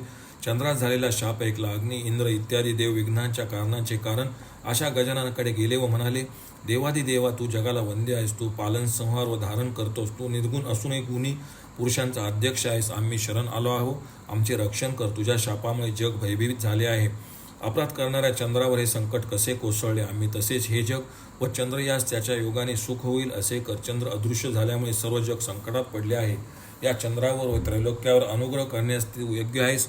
तुझे रूप व महिमा 3 वेदासही समजला नाही. कोणास बरे तुझी स्तुती करता येईल? तरी सर्व जग तुझी स्तुती करते. तुझे दर्शन व भाषणामुळे आम्ही कृतकृत्य झालो आहोत. शरणागतांच्या दुःखांचे हरण करणारा तुला आम्ही शरण आलो आहोत. देवांच्या स्तुतीने प्रसन्न झालेला व धर्म, अर्थ, काम, मोक्ष देवांना देणारा गजानन म्हणाले, तुमच्या स्तुतीमुळे मी प्रसन्न झालो आहे. हवे ते मागा. 3 लोकात असाध्य असले तरी मी देतो. देव म्हणाले, चंद्रावर अनुग्रह करावा. त्याच्यावर अनुग्रह केला असता तर आम्हा सर्वांवर अनुग्रह केल्यासारखेच होईल. गणेश म्हणाले, 1 वर्ष, 6 महिने, 3 महिने किंवा निदान 1.5 महिना तरी चंद्र अदर्शनीय हो. आणखी कोणता वर पाहिजे ते सांगा. सर्वांनी दंडवत प्रणाम केला. तेव्हा देव प्रेमाने म्हणाले, अहो, तुम्ही माझे वचन अप्रमाण करण्यास कसे तयार झालात आहात? शरण आलेल्यांचा त्याग करणे मी इच्छित नाही. एक वेळ मेरू आपल्या स्थानापासून चळेल, सूर्य खाली पडेल, अग्नी शीतल होईल, समुद्र मर्यादा सोडेल, माझे वचन खोटे होणार नाही. तरी देवांनी ऐका, जो कोणी जाणता किंवा न जाणता भाद्रपद शुद्ध चतुर्थी चंद्रदर्शन करील तो शापास व अतिदुःखास प्राप्त होईल. ते ऐकून देव आनंदले ओम असे म्हणून व नमस्कार करून त्यांनी देवावर पुष्पवृष्टी केली व त्यांची आज्ञा घेऊन देव चंद्राकडे गेले व म्हणाले, तू मूढ आहेस म्हणून गजाननास हसला. श्रेष्ठांचा अपमान करून तू त्रैलोक्याला संकटास पाडलेस. परब्रह्म, त्रिभुवन रचणारा, निर्गुण, नित्य अशा गजाननाचा अपराध केल्यामुळे त्याने तुझे याप्रमाणे नियमन केले. आम्ही मोठ्या कष्टाने त्या प्रभूस प्रसन्न केले आहे. भाद्रपद शुद्ध चतुर्थीस मात्र तुला कोणी पाहू नये. तू त्यास शरण जा, म्हणजे तुझी तनु शुद्ध होईल, तुझी प्रसिद्धी होईल. हे ऐकून चंद्र देवास शरण गेला, कारण तो ईश्वर महेश्वरांनाही वंद्य आहे. दृढ समाधीच्या योगाने इंद्राने सांगितलेल्या व पापनाशक एकाक्षरी परममंत्राचा जप केला. 12 वर्ष सर्वसिद्धी देणाऱ्या गंगेच्या दक्षिण तीरी अतिभयंकर तप केले. तेव्हा प्रसन्न झालेला गजानन तेथे आला. रक्तपुष्पांच्या माळा, रक्तवस्त्र, शरीरास रक्तचंदन लावलेला, 4 भुजा असलेला, शेंद्राप्रमाणे लाल शरीर, कोटी सूर्याप्रमाणे तेजस्वी, तेजाने लोकांस प्रसिद्ध करणारा देव समोर उभा राहिला व त्या तेजाच्या समवास पाहताच चंद्र थरथर कापू लागला. धैर्य धरून हात जोडून उभा राहिला. बहुतेक हा गजाननच मला वर देण्याकरता आला असता असे समजून त्याने त्यास नमस्कार केला. भक्तीने स्तुती केली. चंद्र म्हणाला, विघ्नहरण करणारा, धर्म अर्थ काम मोक्ष देणारा, विघ्ननाशक, ब्रह्ममय, तेजस्वी, विश्वरूप, विश्वबीज, विश्वाची रचना करणारा, त्रैलोक्याचा संहार करणारा, बुद्धिप्रकाशक, देवांचा राजा, नित्य सत्य अशा गजाननास नमस्कार करतो. मी अज्ञानरूप दोषामुळे तुझा अपराध केला, क्षमा कर. शरण आलेल्या माझा त्याग केलास, तुला दोष लागेल, यास्तोर मजवर दया कर. चंद्राने केलेली स्तुती व नमस्कारामुळे संतुष्ट झालेला गजानन त्यास वर देता झाला. पूर्वी जसे तुझे रूप होते तसे पुढे राहील, पण भाद्रपद शुद्ध चतुर्थी जो कोणी तुला पाहिल त्याला शाप, पाप, हानी, मूर्खता प्राप्त होईल. म्हणून या तिथीस तू अदर्शनीय होशील. हे मी देवासे पूर्वी बोललो आहे. कृष्ण पक्षाच्या चतुर्थीस तुझा क्षय झाला असता, तुझा उदय झाला असता माझी पूजा व प्रयत्नाने तुझी पूजा करावी व प्रयत्नाने तुझे दर्शन घ्यावे. तसे न केल्यास त्यांचे व्रत व्यर्थ होईल. माझ्या मनात तुझं विषयी प्रीती आहे म्हणून एका कलेने तू माझ्या ललाटी राहा. प्रत्येक महिन्याच्या शुक्ल द्वितीयस तू लोकांचा वंद्य होशील. वर मिळालेला चंद्र पूर्वीप्रमाणे झाला. त्याने देव व ऋषींसह वरद गणेशाची मूर्ती स्थापन केली व भालचंद्र असे नाव ठेवले. सुवर्णाने रत्नजडित मंदिर बांधून षोडोपचारांनी पूजा केली. देव व मुनी यांनी त्या मूर्तीचे पूजन केले. वर दिला की सिद्धक्षेत्र म्हणून लोकात प्रसिद्ध होईल. येथे अनुष्ठान करणाऱ्या सिद्धी मिळेल. नंतर आनंदयुक्त झालेले देव व मुनी गजाननास नमस्कार करून स्वस्थानी गेले. देवांनी आपले शरीर गुप्त केले. भालचंद्र प्रभू गुप्त झाले. चंद्रही प्रसन्न होऊन पूर्वस्वरूपाला आला होऊन स्वग्रही गेला. कृतवीर्य म्हणाला, कृष्ण पक्षातील चतुर्थीच्या चंद्रोदयाच्या ठाई उपासक भक्ती का करतात हे तू सांगितले. दुर्वांकूर का अर्पण करावा, गणनाथाला तो का प्रिय आहे ते सांगा. ब्रह्मदेव म्हणाले, दुर्वांकूर समर्पणाचे फल एक. दक्षिण देशात जांबनगरात सुलभ नावाचा क्षत्रिय होता. तो गुणवान, दाता, धनवान, बलवान, शमदपरायण, शास्त्रार्थ जाणणारा गणेशाचा भक्त होता. त्याची सगुणा नामक भार्या सुंदर, साध्वी, अप्सरापेक्षाही सुंदर, ब्राह्मण अतिथीची सेवा करणारी पतिव्रता होती. एके दिवशी दोघांनी स्नान करून ते पुराण ऐकण्यास येऊन बसले. तो तेथे परमेश्वर चिंतन करणारा भिक्षाभिलाषी मधुसूदन नावाचा ब्राह्मण आला. दारिद्र्यपणामुळे वस्त्र मलिन होते. जरी तो वस्त्र नेसला होता तरी ते ठिकठिकाणी फाटलेले असल्यामुळे तो नग्नच होता. त्याला पाहता सुलभाने आनंदाने नमस्कार केला, पण मोहामुळे तो हसला.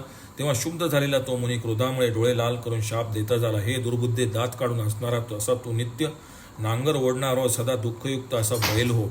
पतीस झालेला शाप ऐकून पाठीवर पाय पडला. अशा सर्पिणीप्रमाणे समुद्र क्रोधामुळे विवेकशून्य झाली व तिने त्या ब्राह्मणास शाप दिला. तू माझ्या पतीस अविवेकाने शाप दिला आहेस. तू गाढव होऊन राह व विष्ठा भक्षण करणारा हो. हा क्रूर शाप ऐकूनही त्यानेही तिला शाप दिला. तू स्त्री असूनही शाप दिलास. तू दरिद्री, अनेक दोषयुक्त, विष्ठा व मूत्र भक्षण करणारी, अशुभ कर्मे करणारी चांडाळी हो. ह्याप्रमाणे त्यांनी परस्परास शाप देऊन दुर्लभ ध्येय सोडले. सुलभ नांगर ओढणारा बैल झाला. त्याला क्षणभरही विश्रांती मिळत नसे. मधुसूदन ब्राह्मण गाढवाच्या योनीत जन्मला. समुद्र प्राणी, हिंसा करणारी, दरिद्री, पिशाच वृत्ती, विष्ठा व मूत्र खाणारी, अतिकृश, दाताळ व कुरूप अशी दुष्ट चांडळी बनली. एके समयी नगराच्या दक्षिणेस फिरत असता तिने गजाननाचे अद्भुत मंदिर पाहिले. तेथे अनेक वृक्ष, वेली, जाळी व पक्षी होते. काही श्रेष्ठ योगी अनुष्ठान करत होते. काही गणेशाचे उपासक नेम धरून बसले होते. कोणी पुत्र, मोक्ष, धन यांची इच्छा करणारे होते. एकदा भाद्रपद चतुर्थीस नगरात गणनाथाचा महोत्सव घरोघरी सुरू झाला. इकडे महाप्रलय सुचवणारी अतिवृष्टी सुरू झाली. ती चांडाळी भयभीत होऊन ज्या ज्या घरात जाई तेथून लोक तिला मारून बाहेर घालीत असे. तेव्हा हातात अग्नी घेऊन ती देवालयात गेली. तेथे काही योग्यांनी तिला मारून बाहेर घालविले. तेव्हा गवत पेटून ती अंग शेकू लागली. इतक्यात तिने आणलेल्या गवतातील एका दुर्वांकूर वायूच्या योगाने उडून दैवयोगाने गणेशाच्या मस्तकावर पडला. इकडे तो गाढवही थंडीत भिवून देवालयात आला. दैवयोगाने नांगरापासून सुटलेला बैलही तेथे आला. तेथे येताच दोघांनी चांडळीचे गवत खाण्यास आरंभ केला. तेव्हा लोक निजले असता लाथांनी व शिंगांनी गजाननाच्या जवळ दोघांचे युद्ध सुरू झाले. त्यांच्या तोंडातून पडलेले दोन दुर्वांकूर गजाननाच्या सोंडेवर व पायावर पडले. त्यामुळे देव संतुष्ट झाला. इतक्यात हातात काठी घेऊन ती चांडाळी देवाजवळ आली. बैलास व गाढवास मारू लागली. तिने पूजेमध्ये ठेवलेले पदार्थ खाऊन टाकले.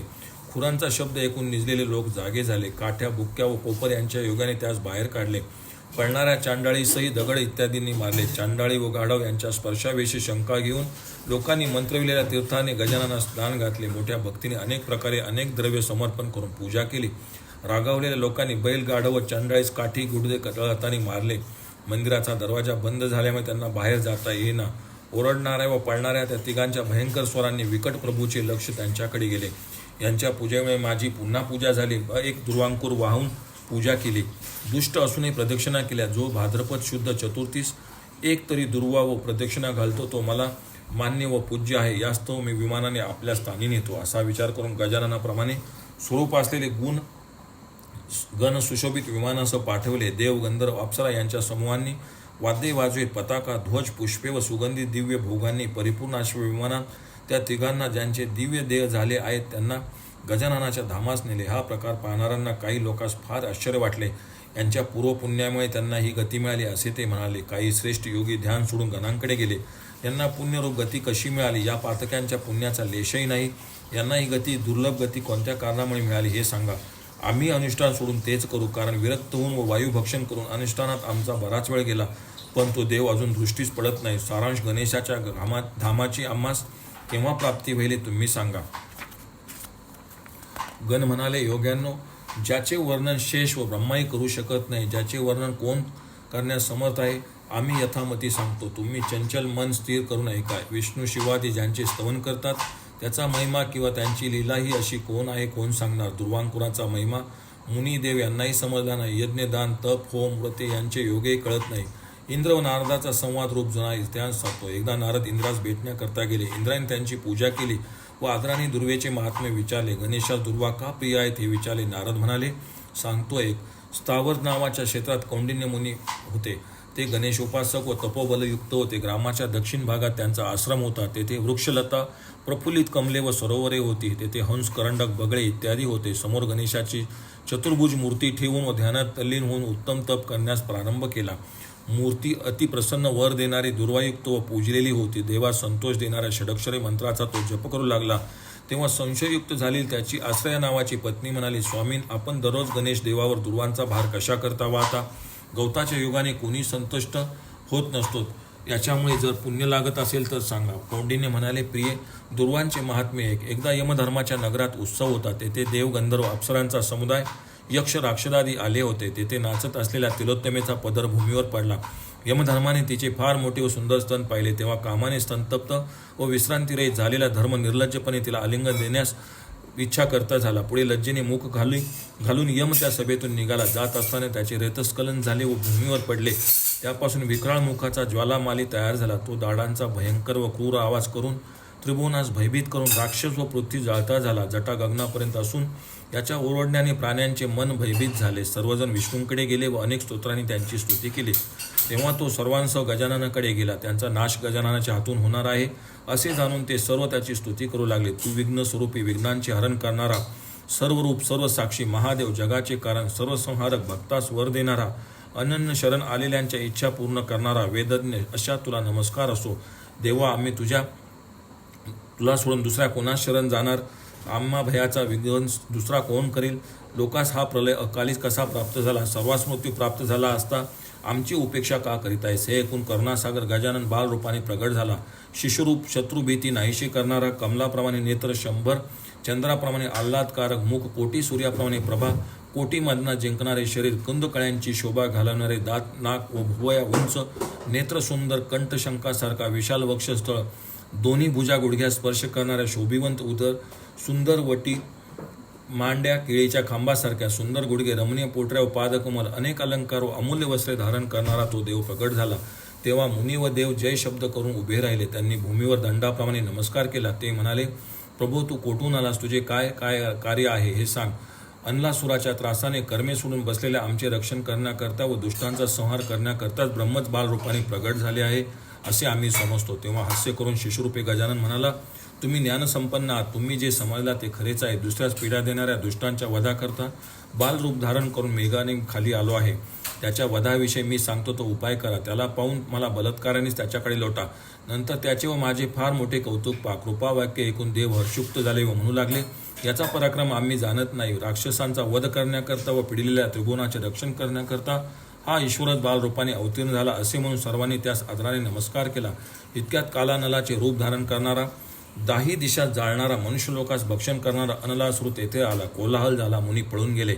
त्या बालरूपी देवासही तू पळ, नाहीतर हा भयंकर अनलासूर तुला खर्चित मारील. तिमिंगल नावाचा मोठा मासा लहान माशास मारतो किंवा गरुड सर्पास मारतो तसा हा तुझा घात करील. हे ऐकून बालरूपधारी परमात्मा गजानन हिमालय पर्वताप्रमाणे अचल होऊन उभा राहिला. देव व ऋषी त्या बालकास तेथे सोडून निघून गेले.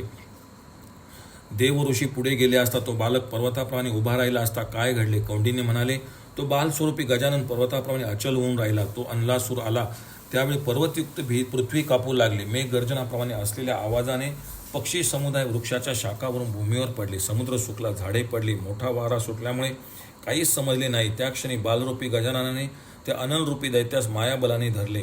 अगस्तीने जसे समुद्राचे प्राशन केले तसे त्या असुरास घेळे. नंतर देवाने विचार केला की जर हा माझ्या जठरात गेला तर कुशीवर असणाऱ्या त्रिभुवनाचे भस्म करील, कारण याचे परमाश्चर्य मी पाहिले आहे. तेव्हा त्या अग्नीच्या शांतर्थ इंद्राने चंद्र दिला. देवांनी त्या भालचंद्राची स्तुती केली तरी कंठातील अनल शांत झाला नाही. तेव्हा ब्रह्मदेवाने सिद्धी व बुद्धी या मानसकन्या दिल्या. त्यांच्या मांड्या केळीच्या खांबाप्रमाणे, नेत्र कमलाप्रमाणे, मुखचंद्राप्रमाणे आणि वाणी अमृताप्रमाणे, नाभी विहिरीप्रमाणे, वळ्या नदीप्रमाणे, हात प्रवाळाप्रमाणे होते. अशा त्या शीत होत्या. ब्रह्मदेव म्हणाले, यांना आलिंगन दिले असता अग्नी शांत होईल. गजाननाने आलिंगन दिले व थोडा अग्नी शांत झाला. नंतर विष्णूने कमल दिले, त्यामुळे देवास पद्मपाणी म्हणू लागले. नंतर तरीही अग्नी शांत झाला नाही. वरुणाने शीतल जलाचा वर्षाव केला. शंकराने सहस्र फणांचा नाग दिला. नागाने त्याच्या उदरास विळखा घातला म्हणून देवाला व्यालबद्धोधर म्हणू लागले. तरी कंठतील आग शांत झाली नाही. इतक्यात 80,000 मुनी देवांकडे आले. त्यांनी प्रत्येकाने अमृताप्रमाणे 21 दुर्वा त्यांच्या मस्तकावर ठेवल्या. त्यामुळे अग्नी शांत झाला. परमात्मा संतुष्ट झाला. हे जाणून त्या सर्वांनी गजाननाची अनेक दुर्वांकुरांनी पूजा केली. त्यामुळे तो अतिहर्षयुक्त झाला व देवास व मुनीस म्हणाला, भक्तीने केलेली माझी मोठी किंवा लहान पूजा दुर्वांकुरा वाचून व्यर्थच आहे. दुर्वांकुरा वाचून पूजेचे फल कोणासही मिळत नाही. प्रातःकाली भक्तीने अर्पण केली 1 किंवा 21 दुर्वा जे फल देतात ते 100 यज्ञ, दाने, व्रत, अनुष्ठान, तप, कोटी जन्मात केले नियम यांनी प्राप्त होत नाही. ते ऐकून देवाने गजाननाची दुर्वांकुर वाहून पुन्हा पूजा केली. देवाने आनंदाने भूलोक अंतरिक्ष यास नादित करीत गर्जना केली. नंतर देव, मुनी, मनुष्यांना पुष्कळ वर देऊन बालरूपधारी ईश्वर गुप्त झाला.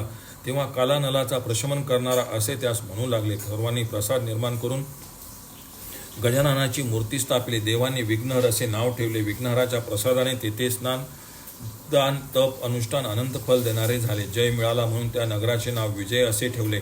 सर्वांच्या विघ्नहरांचे हरण करणारा म्हणून तो विघ्नहर्ता झाला. कौंडिन्य म्हणाले, या उत्तम दुर्वा महात्मा श्रवणामुळे पठणामुळे सर्व पापांचा क्षय होतो.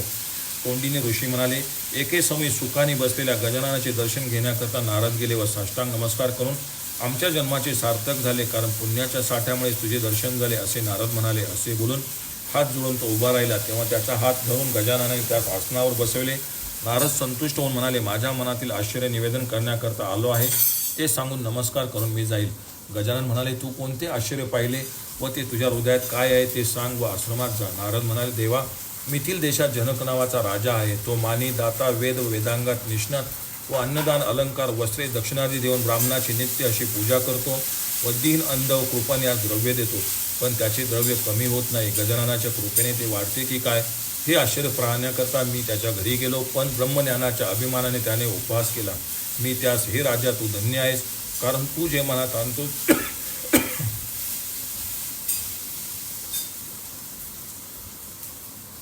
मी त्यास, हे राजा, तू धन्य आहेस, कारण तू जे मनात आणतोस ते तुझ्या भक्तीमुळे गजानन देतो असे म्हटले. पण तो गर्वाने मला म्हणाला, त्रिभुवनात मीच ईश्वर, दाता, भोगता, रक्षण करता आहेस. माझ्या स्वरूपा वाचून त्रिभुवनात दुसरे काहीच नाही, मीच करता व कारण आहे. नारद हे ऐकून क्रोधाने म्हणाले, ईश्वरा वाचून जगाचा करता कोणी नाही. तू हा दंभ करतोस. मी याची साक्ष थोडक्यात अवकाशात दाखवीन. असे बोलून मी तुझ्याकडे आलो. हे ऐकून प्रभूने त्याची अर्धे उपचार, अलंकार, चंदन इत्यादींनी पूजा केली व तो मुनी गणेशाची आज्ञा घेऊन वैकुंठी गेला. गजानन जरी सर्वत्र सर्वज्ञ होता तरी कुत्सित वेश घेऊन राजाच्या भक्तीची परीक्षा पाहण्याकरता मिथिलेत गेला. शरीरातून रक्त व जखमा वाहत आहे. माशांचे थवे शरीरावर, दात नसलेला, व्याकुळ झालेला पाहून लोक वस्त्राने नाक दाबून धरीत, कोणी थू करीत, अडकत पडत, मूर्छित होत, पोरांच्या झुंडीसह जाणारा तो रोगी राजद्वाराजवळ जाऊन द्वारपालास म्हणाला, मी अतिथी आलो आहे, मला इच्छाभोजन हवे. मी वृद्ध व शुद्धीत ब्राह्मण आहे. दूतांनी जनकास ते सांगितले. दूतांनो कौतुक पाहण्याकरता त्याला घेऊन या असे तो म्हणाला. वाईट वस्त्रे परिधान केलेला व मलिन अशा ब्राह्मणास दूत घेऊन आले. कापणाऱ्या, रक्तस्राव होत असलेल्या माशांचे थवे असले तो ब्राह्मण पाहून राजा मनात म्हणाला, असे रूप धारण करणारा छल करण्याकरता ईश्वर तर आला नसेल ना.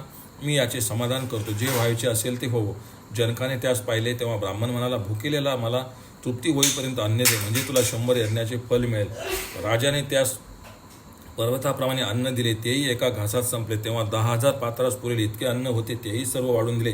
त्यांनी हा म्हणता चट केले, तेव्हा असंख्य पात्रात तांदूळ शिजत टाकले व जसजसा भात झाला तसतसा त्याच्यापुढे वाढू लागले. पण तो खाऊन टाकू लागला. लोक म्हणू लागले, बहुत करून हा राक्षस असेल, यास उगीच अन्न कशाला देतात, कारण राक्षसास खाऊ घालून काही मिळत नाही. कोणी म्हणाले, त्रिभुवनही खाऊन टाकील, याची तृप्ती होणार नाही, यास धान्यच द्यावे. नंतर नगर गावे येथील घरात भूमिगत असलेली सर्व धान्ये त्याच्यापुढे आणून टाकली व सर्व भक्षक अतिथी पुरुषाची तृप्ती झाली तरी झाली नाही. सर्व धान्य खाऊन झाले. दूत राजास म्हणाले, आता धान्य कोठेही मिळत नाही. तेव्हा जनक अधोमुख होऊन राहिला. स्वस्ती असे म्हणून तो विप्र अतृप्त होऊन घरोघर गेला व अन्न द्या असे म्हणाल तेव्हा ते सांगू लागले, आमच्या घरातील सर्व धान्य राजाने नेले, ते तू खाऊन टाकलेस, आता तू वाटेल तिकडे जा. ब्राह्मण म्हणाले, जनकापेक्षा श्रेष्ठ दाता नाही, अशी कीर्ती लोकांकडून ऐकली, म्हणून तृप्तीची इच्छा बाळगून आलो. आता अतृप्त असा कसा जाऊ. लोक मुकाट्याने बसले. भ्रमण करणाऱ्या त्याने विरोचना व त्रिशिरस यांचे सुंदर मंदिर पाहिले व तो त्यात घरधण्याप्रमाणे शिरला. त्या मंदिरात झाडणे सारवणे इत्यादी नव्हते, धातूचे पात्रही नव्हते.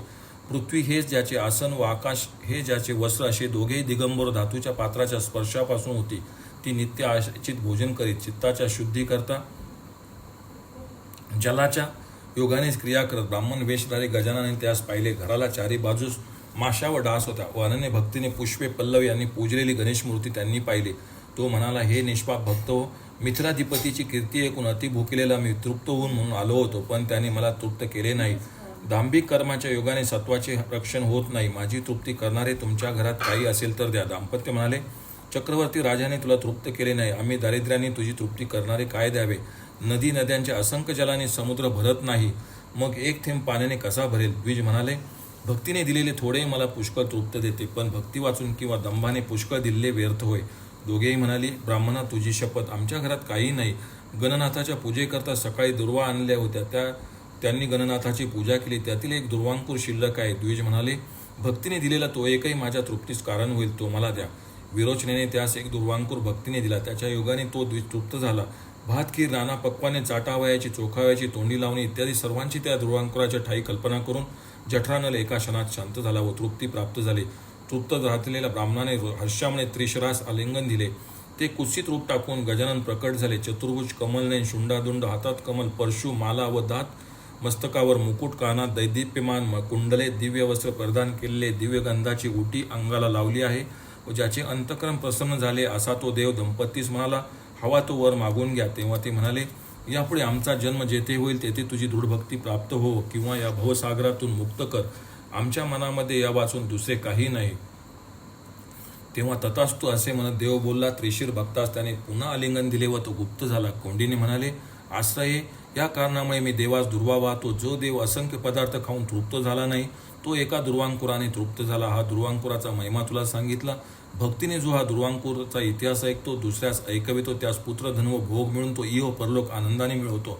गजाननाचे ठाई त्याची दृढ भक्ती जडते, निष्काम असल्यास मुक्ती मिळते. गण म्हणाले, हा इतिहास ऐकूनही आश्रयाच्या मनात पुन्हा संशय आला. तो जाणून मुनी म्हणाले, तुझ्या मनात संशय आहे हे मी जाणले. त्याच्या निवारणाकरता मी एक दुर्वांकूर देतो, तो घे व इंद्राकडे जा. प्रथम त्यास आशीर्वाद देऊन सुवर्णांची याचना कर व या दुर्वांकुराच्या भारा इतके सोने आण. कमी किंवा अधिक घेऊ नकोस. ते ऐकून पतिसेवेत तत्पर असणारी आश्रया एक दुर्वांकूर घेऊन इंद्राकडे गेली. कौंडिन्य मुनीने आज्ञा केल्यावर आश्रया एक दुर्वांकूर घेऊन इंद्राकडे गेली व म्हणाली, इंद्रा, मला सुवर्ण दे. पतीच्या सांगण्यावरून मी तुझ्याकडे याचना करण्याकरता आले आहे. इंद्र म्हणाले, तू येथे कशा करता आलीस? कोणाबरोबर सांगून पाठवले असते तर मी आपल्या शक्तीप्रमाणे सुवर्ण पोचविले असते. आश्रया म्हणाले, दुर्वांकुराबरोबर जेवढे सोने तोलले तेवढेच मी घेईल, त्याच्याहून कमी किंवा अधिक घेणार नाही. इंद्र म्हणाला, दूता हिला कुबेराकडे घेऊन जातो, दुर्वांकुराबरोबर सोने तोलून देईल. देवदूत तुझ्या कुबेराकडे गेले. इंद्राच्या आज्ञेप्रमाणे दुर्वांकुराच्या तुलने इतके सोने तिला द्यावे, आम्ही सांगतो तुला नमस्कार असो. कुबेर म्हणाले, हे मोठे आश्चर्य आहे. मुनी व आश्रया मोहाविष्ट झाली आहेत. दुर्वांकुराचे भारंभार सोने किती येईल, तेवढ्या सोन्याने काय होणार असे म्हणून कुबेराने तोलल्याशिवाय पुष्कळ धन दिले. पण ते कमी किंवा अधिक असेल या शंकेमुळे पतीच्या भयाने तिने ते घेतले नाही. तेव्हा सोनाऱ्याच्या ताजव्यात दुर्वांकूर घालून ते तोलू लागले, पण त्याच्याबरोबर आले नाही.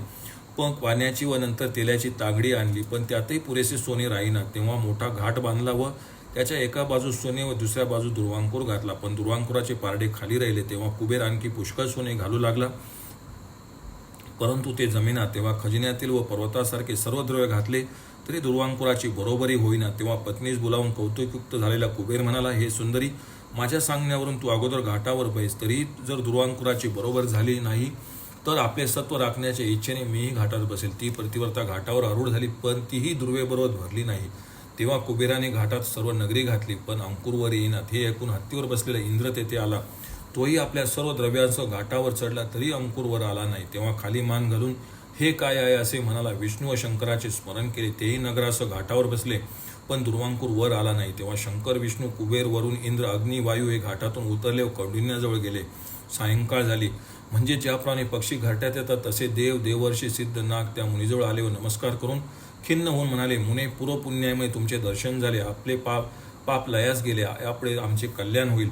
तुमच्या पत्नीने आम्हा सर्वांचे सत्वहरण केले आहे, यात शंका नाही. दुर्वांकुराचे महात्म्य आम्ही जाणत नाही. तू भक्तीने अर्पण केलेल्या गजानाच्या मस्तकावर एका दुर्वांकुराच्या बरोबरी सर्व त्रैलोक्य आले नाही. दुर्वांकुराचा महिमा कोण जाणणार आहे? दान, यज्ञ, व्रत व तप, देवता ध्यान यापैकी एकही त्याच्याबरोबर नाही. जप करणारा, तप करणारा, सर्वात भूक अशा तुझ मुख्य गणेशाचा भक्त महिमा कोण जाणणार आहे? असे म्हणून त्यांनी प्रथम गणेशाचे पूजन, नंतर पत्नीसह त्या मुनींची पूजा केली, स्तुती व नृत्य केले, गायन केले. ब्रह्मा, विष्णू, महेश, अग्नी, सूर्य, यम, शेषादी तुझे महात्म्य जाणत नाही, कारण देवा वेदांनाही तुझे रूप समजले नाही. अशा प्रकारे गजानन संतुष्ट करून मुनीची आज्ञा घेऊन ते स्वस्थानी गेले. आश्रयाने सर्व दुर्वेचे महात्म्य जाणून पतिवचनावर विश्वास ठेवला. दुर्वेच्या योगाने गणेशाचे पूजन केले. देवास व पतीस प्रणाम केला. प्रसन्न झाली ती स्त्री स्वतःची निंदा करून म्हणाली, तुमच्या वाक्याविषयी शंका घेणारी माझ्यासारखी दुष्ट स्त्री नाही. विशेष जाणणारे व सर्व भूतांच्या विषयी दया असणाऱ्या तुम्ही मज दुष्टेचे कल्याण केले. मी शरण आले आहे. माझ्या अपराधाची क्षमा करा. तेव्हापासून दररोज प्रातःकाळी उठून दुर्वा आणून स्नान करून पूजा केल्यावर ती दोघे भक्तीने दुर्वा वाहू लागली. यज्ञ, व्रत, दान इत्यादींचा त्याग करून सांज सकाळ रोज ती दैवादिकांच्या पूजा करीत आहेत. हे पाहून परमकृपापूर्ण गजाननाने त्यास स्वधामी नेले. गण म्हणाले, ज्याच्या पत्राच्या बरोबरी त्रैलोक्य जाणत नाही, ज्याचे संपूर्ण वर्णन करण्यास शेष व हरिहरही समर्थ नाही, ते हे दुर्वेचे उत्तम वागात महात्म्य तुम्हाला सांगितले. दुर्वा असे स्मरण करता त्रिविध पाप लयात जाते, कारण तिच्याबरोबर गजाननाचे देवाचेही स्मरण होते. असे चिंतामणी क्षेत्राच्या महात्म्याचे स्पष्ट वर्णन केले आहे. हे श्रवण, कीर्तन व ध्यान यांच्या योगाने भोगमुक्तिरूप फल देणारे आहे. त्यामुळे तिघास विमान आले. गदंबाच्या व बैलाच्या मुखातून, चांडाळीच्या थंडीच्या निवारणाकरता आणलेल्या गवताच्या भाऱ्यातून, वायूच्या योगाने एक दुर्वा गणपतीवर जाऊन पडली व दुर्वा प्रिय असल्यामुळे देव संतुष्ट झाला व त्या निष्पापांना आपले सानिध्य दिले.